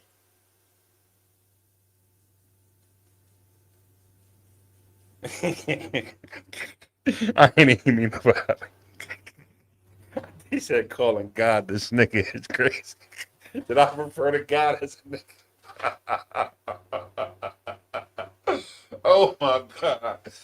Oh shit. Nah. And listen, I got respect for God. This is my problem. You want me to tell you my problem with God? I'm gonna keep it a bean. Because it ain't even a God problem. It ain't his fault. Right? Listen, if you up there, nigga, whatever your name is, I don't mean no disrespect. This is how I look at it though. I done met a beautiful, beautiful grandma who was a Jehovah's Witness. All right? Beautiful soul. I mean, a sweet lady. The sweetest lady you can ever meet. My great-grandma, I didn't even go to grandma. I told y'all about grandma. My great-grandma, Christian. I'm telling you, this lady would give a murderer on the run a place to sleep if she thought the nigga needed a meal. He can get arrested tomorrow. That boy is hungry. Get him a cheese sandwich and a glass of water, and we'll deal with this shit. I mean, that was great grandma, right? I'm from southeastern Pennsylvania. It's nothing but Muslims down here. I done met some of the purest souls, purest people that was Muslim. You can't tell me that all 3 of these people who are some of the most pure-hearted people I've ever met, that 2 of them is going to burn in hell because they worship in the wrong name. You just can't. I can't get down with that. I can't get down with that. I know these people. There's no place in hell for these 3 people. But they all worship in 3 different names, 3 different higher powers. Who's right? Are any of them right? Are any of them right? So, if that's the case, if you telling me 2 of these 3 people, or possibly all 3 of them, are going to internally burn once they pass because they had their faith on the wrong name, I don't know how much faith I can have. That I don't think. I mean, check. I don't judge nobody. I think religion is beautiful. All right. You get what I'm saying? So that's how when they say you religious, nigga, I done been Muslim, Christian, everything. I done practiced it all.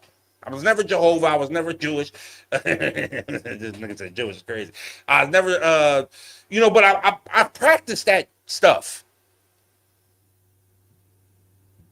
You know, if you're a good person, you got a good soul, and if there is something grading us on that, you'll be judged on that. Not what name you swear to or pray to. Because there's somebody else in another religion that's sweet, that's pure, that don't have an evil bone in their body. But because they saying the wrong name when they praying, so that's kind of how I look at religion. It can't be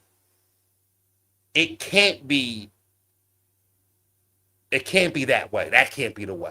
That it just can't be. Somewhere along the line, the stories got fucked up as generations that came on. Motherfuckers done turned some of this shit into folktale and swords and knobs and fairy tales and shit. Somewhere it's on the line. I don't know if it happened in the 60s, the 800s, or the 1700s, but one of them generations fucked the story up, and now we got what we left with today. You know? So, believe you're a good person, you're good, outweigh your bad, you will be forgiven. That's the best I could do. That's the only way I can see it. I ain't asked to be here, nigga. I don't know why I got all this fucked up shit. Maybe it's the shit they put in the food, fucking with our chemical imbalance and shit. I don't know. But if I don't eat, I die. What you want me to do? Everything's what you want me to do. Some great comment right here besides himself. He said, faith over religion. Faith over religion.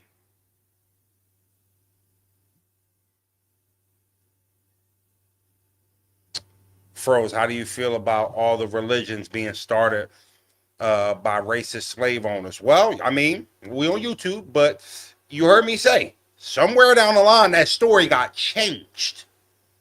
And a lot of shit, too, for us be Americanized. You know what I mean? A lot of shit here is super, like, crafted.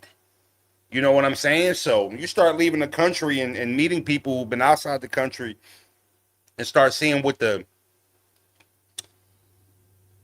more of the thought process of the world rather than what we were taught.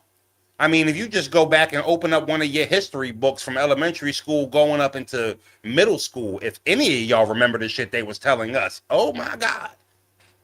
Why? If the shit that they was telling us in history class, remember? Social studies and shit like that, oh my God, terrible. Terrible. And to think that they was going to lock your mom up if she ain't send your ass to this building, they was going to say you was truant and then lock her the fuck up if she didn't send you to school to be lied to. Only motherfucking class in there that was productive was health and math. Anything else you call wind of, cool. Science, be lying too. Niggas on there glorifying Neil Armstrong and shit, talking about moon landers and shit. Where the fuck is the Malcolm X course at? Yeah, and what's up with all this? Yeah. World War I and II, y'all remember the shit they was telling us about this shit? I mean, listen, the books used to tell us, hey, listen, they never told us how slaves got here. They always glossed, like the history book always started like right past slavery and shit. You ever notice that? Like the books start where it's like, all right, right here. So yeah, so some people were slaves and shit like that. Just trying to speed past that part. And then tell the story about the World War. Like, well, no, what had happened was the president got in charge. And he said, well, this is wrong to enslave all these innocent people. And then everybody in the country who was slave owners, who had plantations, so half the country was like, you know what? This is wrong. Let's go fight all the bad. That ain't what the fuck happened. And that's what they told us in the books. No, half the white people said they came to and figured out slavery was wrong, and then they went and fought all the bad guys for y'all. That's not what the fuck happened. The fuck was up in these history books? And then you tested me on this shit. You making sure I retain this information, study it, take notes on this shit so I can pass a test. My bad, y'all. Gang, how can you discover something and there's people already there? The Christopher Columbus shit.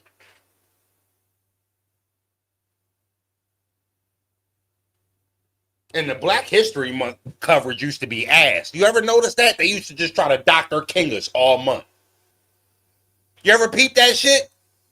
Every time in school, when it got to February and shit, everyone was going to talk about Dr. King all month. Well, hold the fuck up. That's not the Dr. King and shit, respectfully. You know, heavy on the shout out to the Dr. King shit. Why the fuck do y'all just want to try to sit here on this Dr. King story, though? It's like a lot more. Very specified curriculums, like that they're choosing to teach these fucking kids. You know, I never forget when my daughter first got to junior high school. And I forget what the hell her history shit was on, but I was getting older. I was more knowledgeable about shit. And I forget what war they was on and shit. And I was like, yeah, well, they tell you about the war out there in Afghanistan and all that shit. They get into that. Yeah, so yeah, the bad people hijacked planes and then ran them in there and then we went to war. That's not what happened. Motherfuckers wanted to go over there and steal oil and shit. We took our own towers down. Like, you feel what I'm saying? I can't even resonate with this shit. I can't help you with this shit. Because now Pop's in there like, oh, this shit bullshit. That ain't what the fuck happened. Nah, Bush Pop tried to bring the fucking towers down. He was gonna pull that shit back in the 90s. The bomb didn't go off and blow the towers up. So they waited till his son got in there 15 years later, blew this shit up the right way with a better plan, and then went over there, took them niggas' oils, killed every fucking body, and said everybody who Muslim with a fucking beard ain't Shiites and they dangerous. I mean, it's old ladies till this day who be on a bus in a car next to a Muslim person, a man or female, and feel unfucking easy. That's, you were told that. Like, they don't put that shit in the books. They don't say, yo, listen, we was really trying to go over there and steal some oil. I didn't keep it a bean. We really tried to do this shit back in the 90s and it failed. All we did was come up with a better plan and execute it. Furrows knows a guy.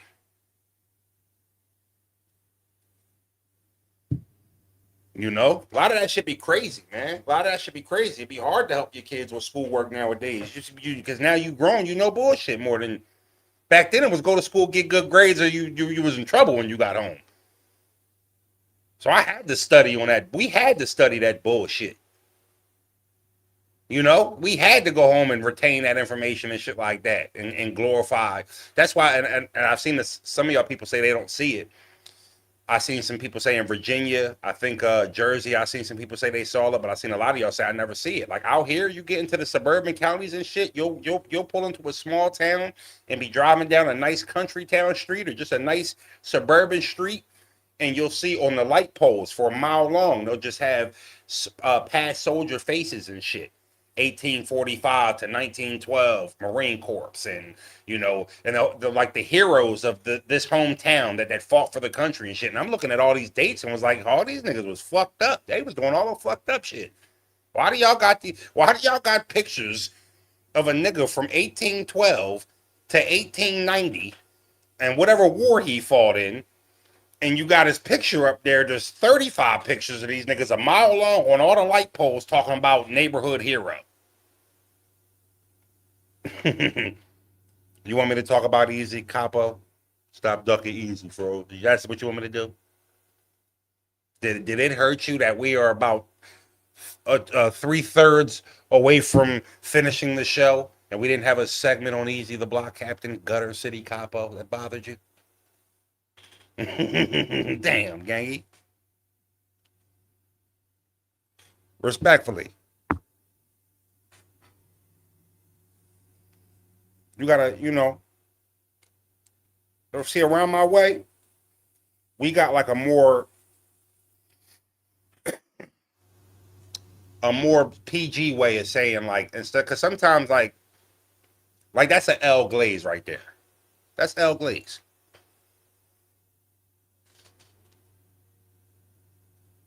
You know, that's not a W glaze. That's L glaze.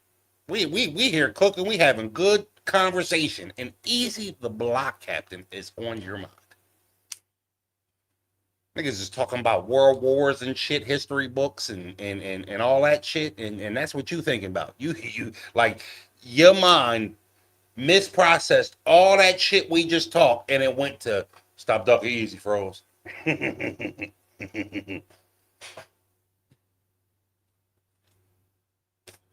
I did a video when he went on Champion and said that he was trying to battle. I responded to him last week or 2 weeks ago about that.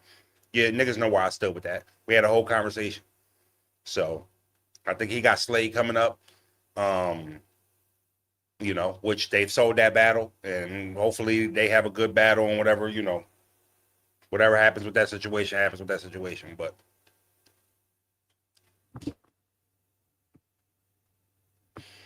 I'm at a point in my career, I don't got to duck nothing. If I never, ever got in the ring and spit another 3 rounds, I'd be okay. Word to mommy.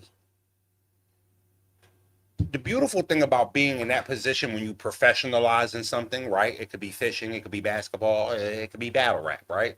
You know, when you get to that place and you at peace with that, that's a special feeling, because I remember when I felt like I needed battle rap to identify myself.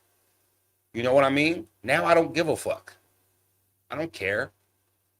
You know, I respect it, I cherish it, and I'm humbly appreciative of everything that I've gained from my 16, 17 years in battle rap. But I've never been a ducker. Like, I've never been somebody who was ducking anybody. I never looked at it like that. Because I feel like I can beat every battle rapper that breathes oxygen. From Sue Surf to Murder Mook to Hitman Holla. Like, you think right now if a nigga called me like, yo, we thinking about booking you versus Holla. And I'm completely just throwing something out there.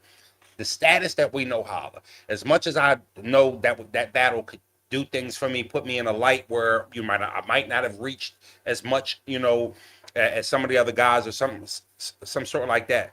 Do you think as a competitor, like any point in my mind, I don't honestly think, yo, I'm about to fuck Hitman up, or I'm about to fuck Sue Surf up, or I'm about to fuck Murder Mook up. Y'all know how I talk about Mook. I call him Jordan.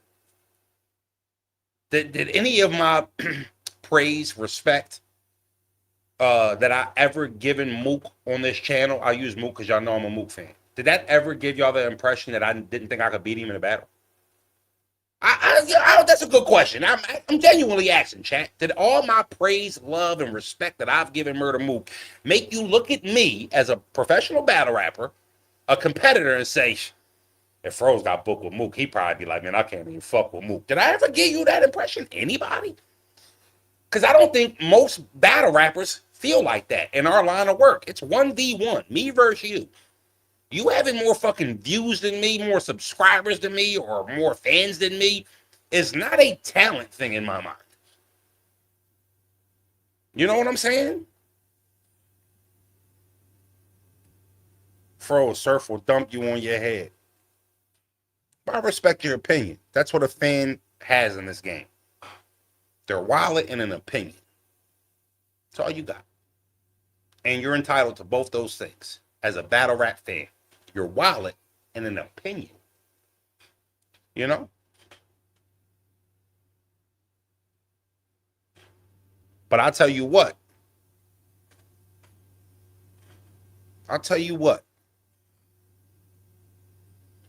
There's not enough napkins in a fulfillment center for a nigga like you. Think about that. Think about that. Type nigga you is. There's not enough napkins in a fulfillment center for you personally. I'm talking about a fulfillment center that serves all the restaurants in the zip code, in the region and shit. We're talking about millions and millions and millions of packs of napkins that could serve a fucking region, but not be enough for you. Respectfully.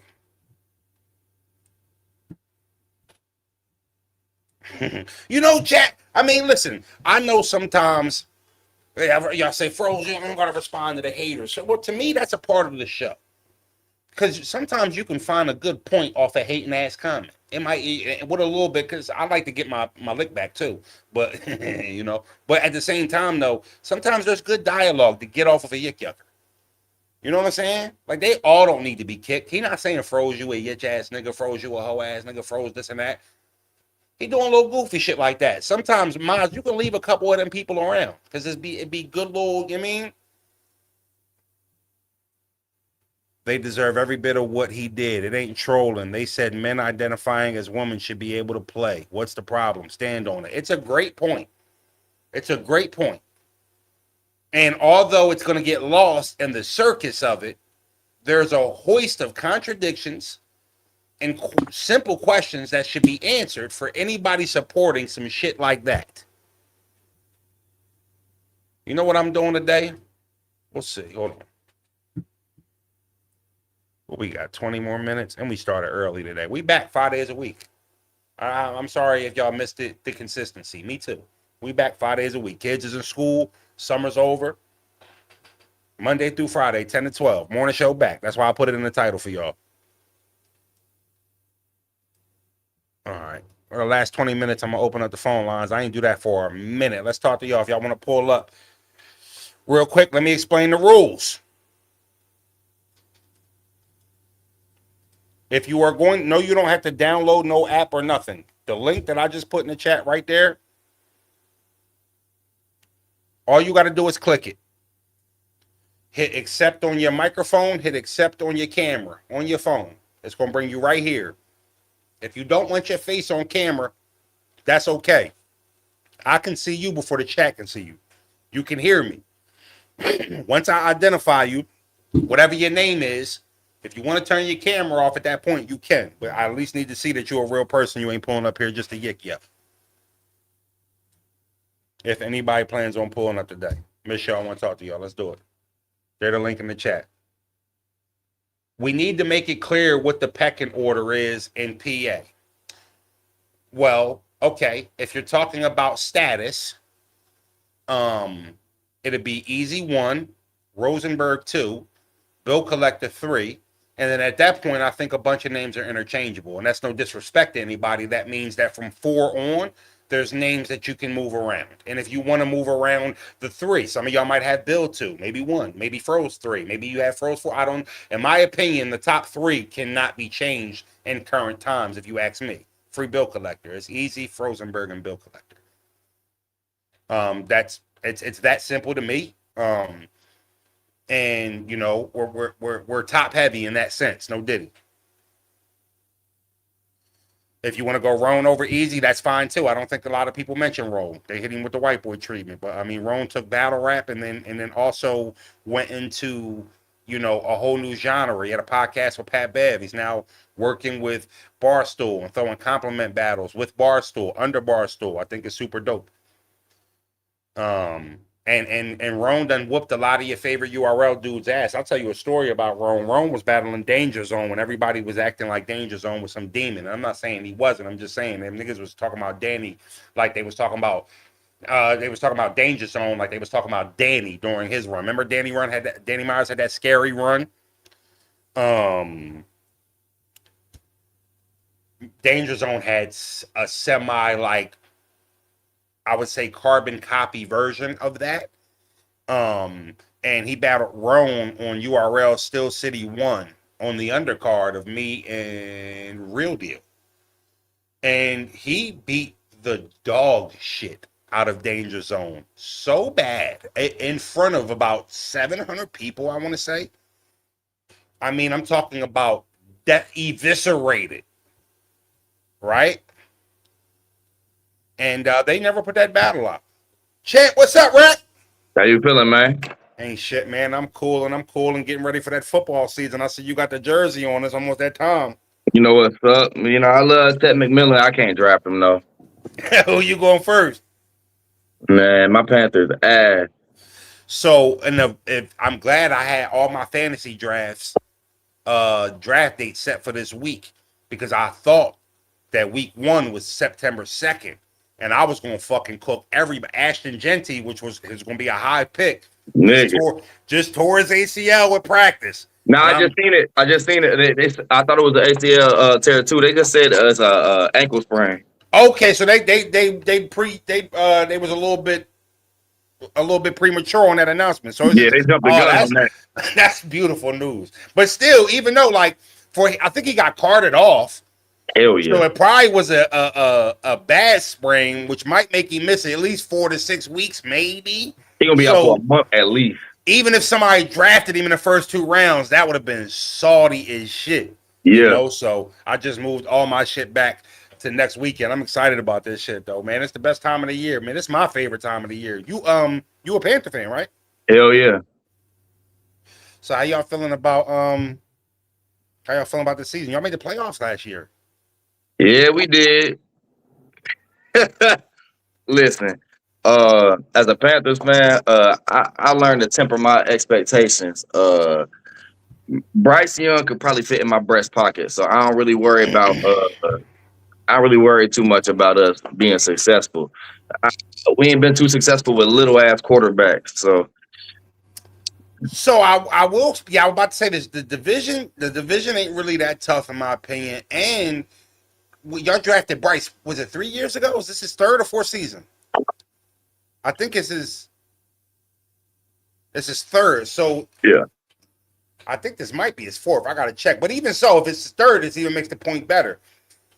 I mean, it's not like y'all loaded with talent like that. And also, you know, when you draft a quarterback that high, if you making the playoffs in the first 3-4 seasons and shit like that, I mean, you know, I'm kind of, I'm the jury's still out for me on Bryce Young on what he could be.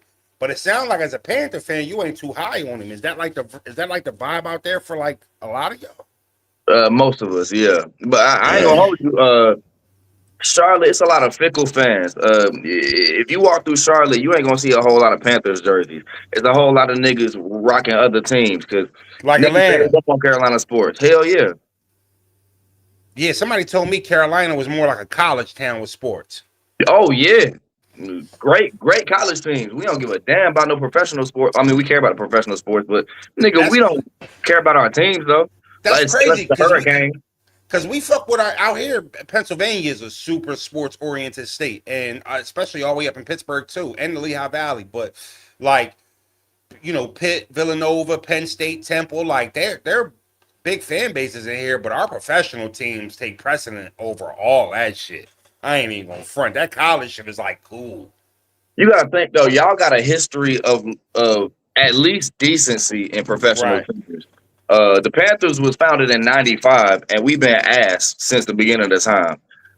Mind you, and if we talk basketball, listen, this might be the first year in the history of ever I'm not a Hornets fan. Nigga, Let we me ask traded. you a question.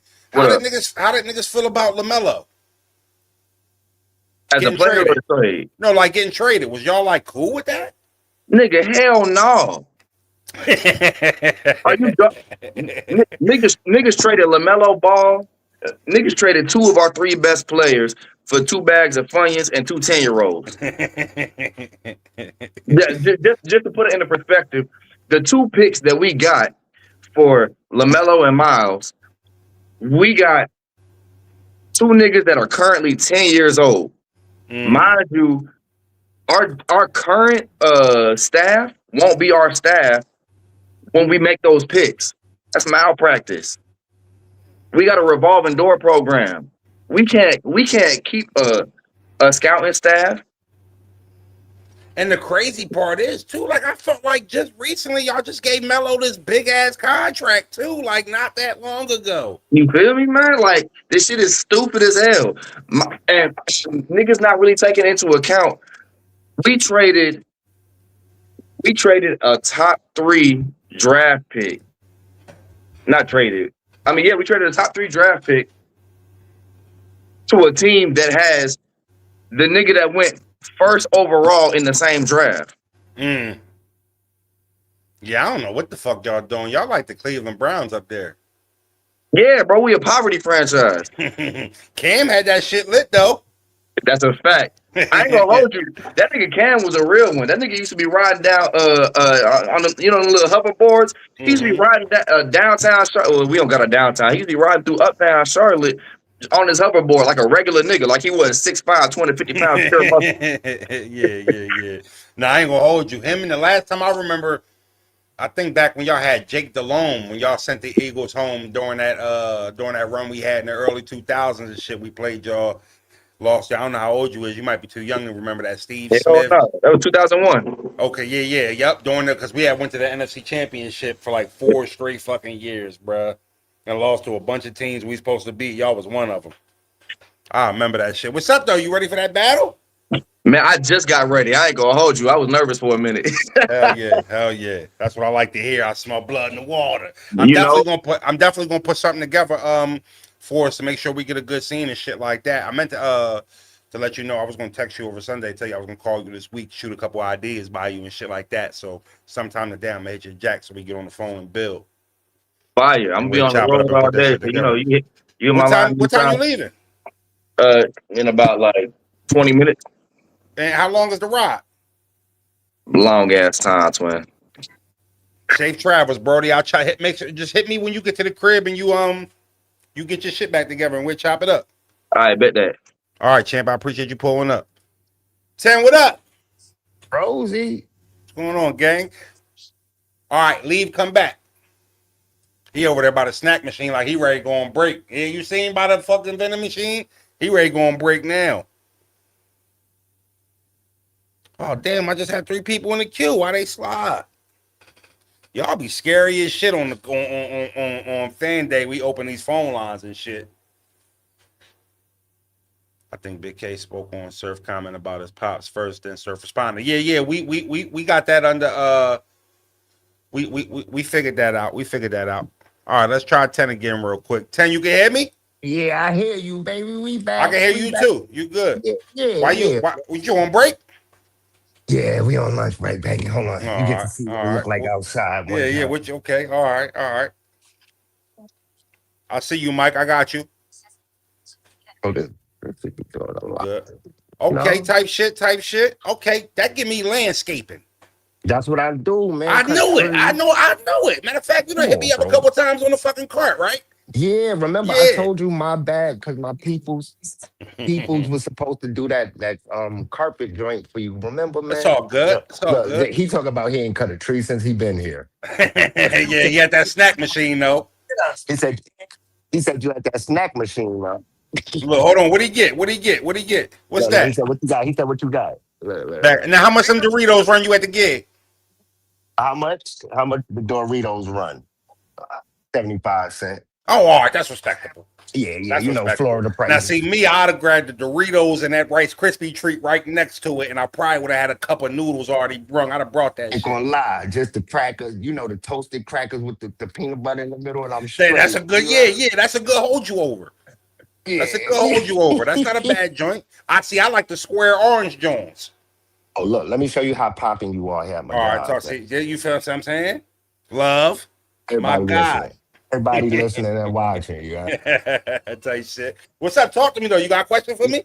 Yeah, what you feel about this surfing easy thing, man? 'Cause the way it seems like it started off as a battle, but now it's starting to get more and more personal, bruh. I don't know what to think right now because right now it seems like Surf is outpricing himself in a way where it's like, how many battles can we get if he's saying he's not coming out for 150? Surf's not So, really coming back. but so this is my thing though, right? I think everybody in the world, I'm sure there's some people, but I think majority of people in the battle rap world, if you ask them Mook or Surf, Mook or Easy, I think we would all say Mook and Surf, right? Right. If you had to pick. If he's pricing that battle at 250, well, what the fuck? Who's gonna pay? We haven't seen nobody overly jumping at it. I'm not saying they're not, but if it's gonna cost 250 just for his side from Mook, why are we even contemplating the thought of him battling He's trying to Eazy? battle J2. He's trying to battle J2. You So know, 1500, J2, 250, sir. So at this work, I really don't. At this point, I really don't know what to think about him battling anybody. When you think about the ticket, I'm not necessarily saying he shouldn't get it or should. I'm saying we're just trying to get booked one battle, and the ticket is $250,000. I mean, if could you foresee that happening? I don't. So maybe. So 2 battles happening at that ticket. That's $500,000 for 2 surf battles. And then it's like the way he, even if that was a battle, it don't look like it's leading to a battle with that. Cause you know how they get. Once it get too personal, then it's, yo, I don't want to battle him. Niggas violating too much. They talking But you know what though? crazy Surf does it in a nice way, but he violates too. He might not all throw the a time. pussy and I'll smack the shit out you with it. But if you actually read between the lines of what he's saying, like, I mean, how was Easy supposed to respond to, yo, you got punched in your face for nothing? How do you respond to that? See, what he said was, so you got punched in your face and your pop was there and didn't do nothing. I'll tell you, yeah, right. And so basically, like that question, that question, in my opinion, Crazy. in the context and the way it was asked, was as disrespectful of that as he was like, you was a bitch, you got beat up in front of your pop. He must have been a sucker too. Like, that's the same thing. Okay, It's I got just a question though. all right, I Does got that two warrant? last one. I ain't trying to rush you, but I got Queese Bird No, waiting no. for me and my man Schizo. That's my last question. Do All you right. think that warrants Easy subliminally calling him a snitch? Because that's basically what he just did. I After think not once saying he wasn't doing that. I think policing disrespect is shaky. Me and bros argue about it all the time. If you disrespect me and then I disrespect you and you deem mine's a little bit more hurtful, or am I now the problem? Because with that disrespect that I just gave you that y'all deem crossing the line, would that have been even displayed if I wasn't originally disrespected? So it's hard to police disrespect. I'm a firm believer with how you respond to disrespect is how you respond. And as adults, you got to stand on what you stand on. Type shit. I ain't even mad at you, player. I appreciate you, 10, man. You enjoy the rest of your day, Brody. Stay You cool. already, Gately. What's up, Mike? Yo, what's goody? Ain't shit. What What's up, going bro? on with you, Brody? Ain't shit, man. I can't call it. Yo, you almost called my name schizophrenic. What you say? I ain't know what it said. That shit said Mike. Scientific, man. Oh, Scientific. shit. I don't know why I just threw the Z on there. I was like, damn, I know like the whole Mike P parallel universe, but don't crush me like that. Friggin' yo, did you get to watch the Rolly? A little bit of it. I got caught up in watching the brand risk Aiden Ross stream card. They had Julian Newman fighting on that. They had Super Hot Fire. I saw that shit. YK Osiris. I ain't gonna lie to you, man. They got me too. I picked a bunch of bum fights from streamers and musicians and watched that shit over the card. So I heard one of them got cut. I seen a little bit of it. No, but I actually got to go back and watch that fight. You saw that Nick Broom knockout, bro? Nah, I didn't. Oh my God. I didn't. I was too busy watching somebody named No Neck rumble against somebody. they had one of the island. Nick Broom was the main event of the brand risk joint. Well, I fell asleep right before YK fought. So I made it all the way up to Super Hot Fire and I passed out. Bro, I took a nap before the fights because I'm like that too. I'm getting old in this motherfucker. Yeah. So one of the last things I saw was Super Hot Fire's fight and one of the Island boys getting beat up by a midget. Oh, I saw that shit too. Oh, but nah, I appreciate you reminding me. I'm definitely gonna check it out. So, yo, let me hit you with this verse. Last time I practiced, I promised some bars. So let me hit you with this, right? I said, yo, right. My name's Mike P, but we don't play at all. Like, I will erase all your games installed. Amateur rappers are like watching babies crawl. The scientific mystic, the MC to save us all. You thought that was lyrical? Hell, you tried it. Well, I'll send you one. OBE, he'll be beside himself. I'm in the zone smoking, like when you lie to L, mixing the sativa and the indica, like might as well. I said my flow easy acapella, but watch how I excel when the beat drops like Tyson at the sound of the bell. My music slaps like I play bass, and plus I study the game tapes to stay in shape. It's all love, but you know, big bro don't play. There's no way you can play Big Rome in a day, so even if you use Bigg's AI, your plans will drift to the side like Bigg's lazy eye. And to all you haters, yick, yuck, and word to Primo Ralph. Napkins in the chat. Clean your mouth. It's my. Let's go, Mike. Much love, Brody. I appreciate you pulling up. Now every time you pull up, I need a 16. Nah, I got you. All right, much love, Mike. Appreciate you, Brody. Peace. What's up? The fuck you at Home Depot? Ain't shit, man. I can't. Nah, I'm working. This is the warehouse, I know. Every time I see you, damn near working. What's good with you? Yo, you going in any Sixers game this year? Am I going to any Sixers games this year? Fuck, I look like a Rockefeller nigga. It costs $1,200 for standing room only. I'm hoping. Bro, it's like I was looking at the them versus Boston. Only Them versus Boston. All right, well listen. Yeah, we in a nosebleed. Yeah. Oh, so you going to them versus you going to the Boston game? Oh yeah, my man's like Boston. We going deep. I'm gonna keep it a bean. I might have to go up there in Brooklyn at the Barclays when we play the bum ass Nets to catch them for a discounted price. That's cool. I ain't even gonna lie to you. Cool. I might even travel down there to watch them play in Washington or something like that, man. I usually get to a couple games a year. I can't not go see Brian. You know what I usually do? Every Sixers season, I usually come into some bread at a pivotal moment and end up going to a game I ain't the fuck supposed to be at. I was at the game 6. I was at game 6 when we was trying to close out Boston with James Harden 3 years ago.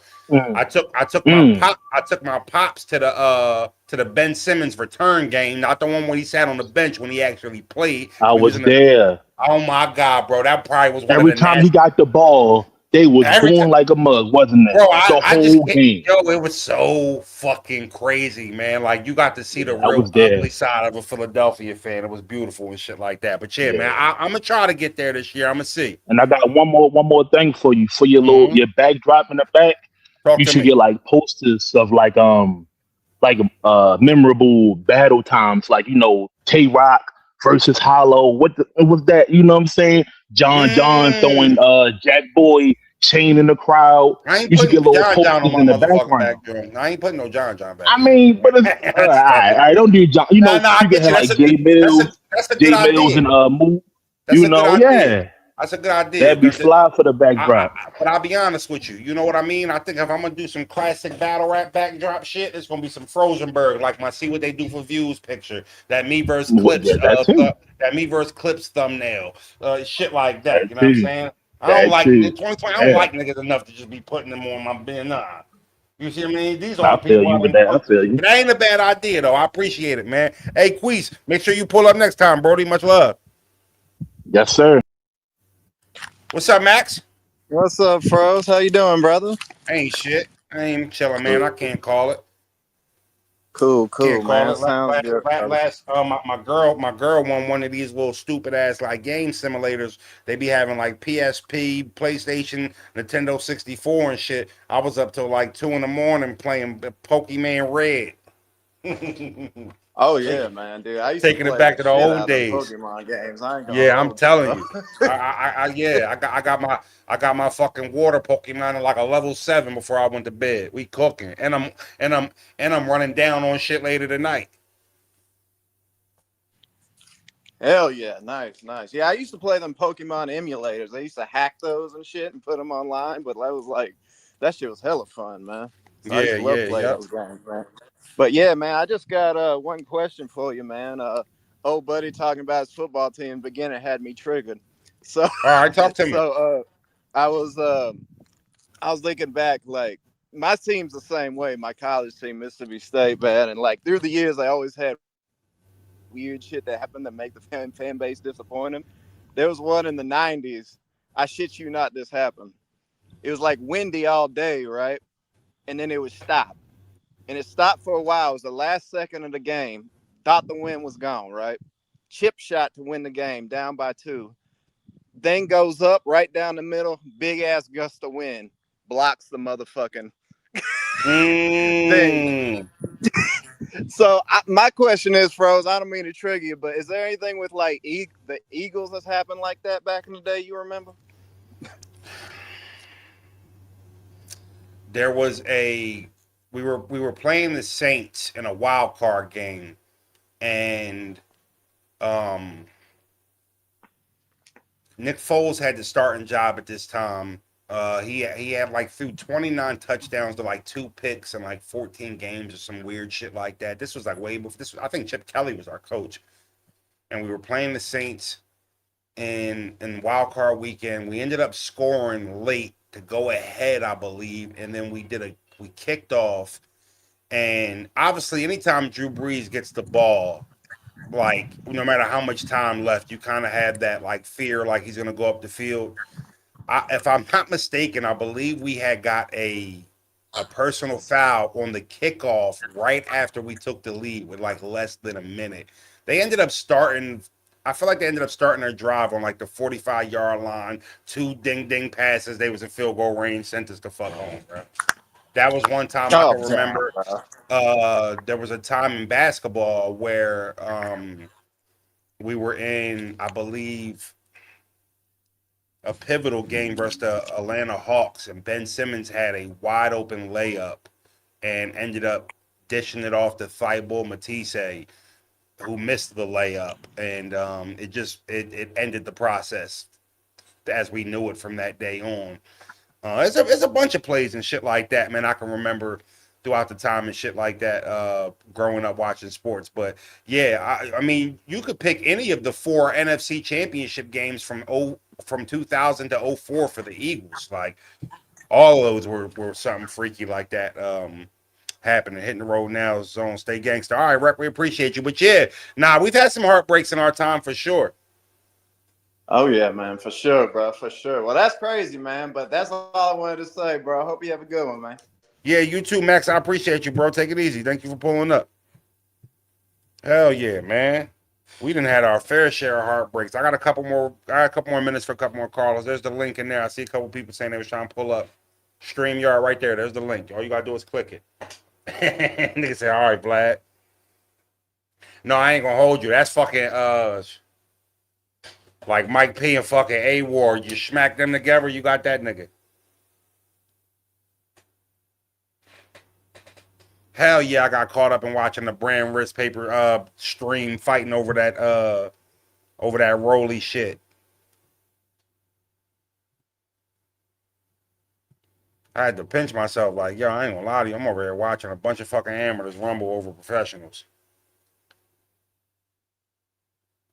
That's how you know. That's how you know shit done changed. And I would rather watch a bunch of non-professionals rumble over to watching professional boxers.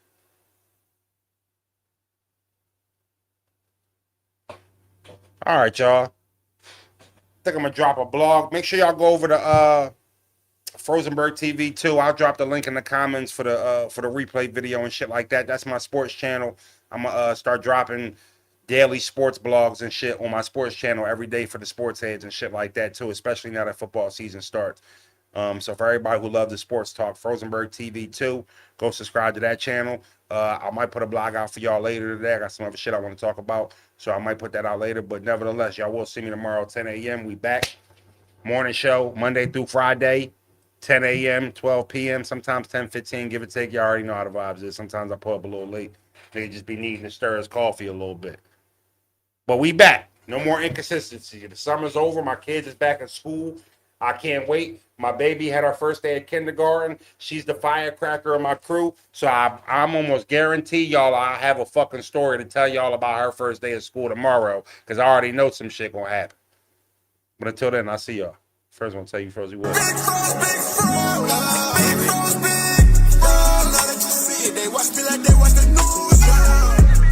We don't do no talking, we know what they do.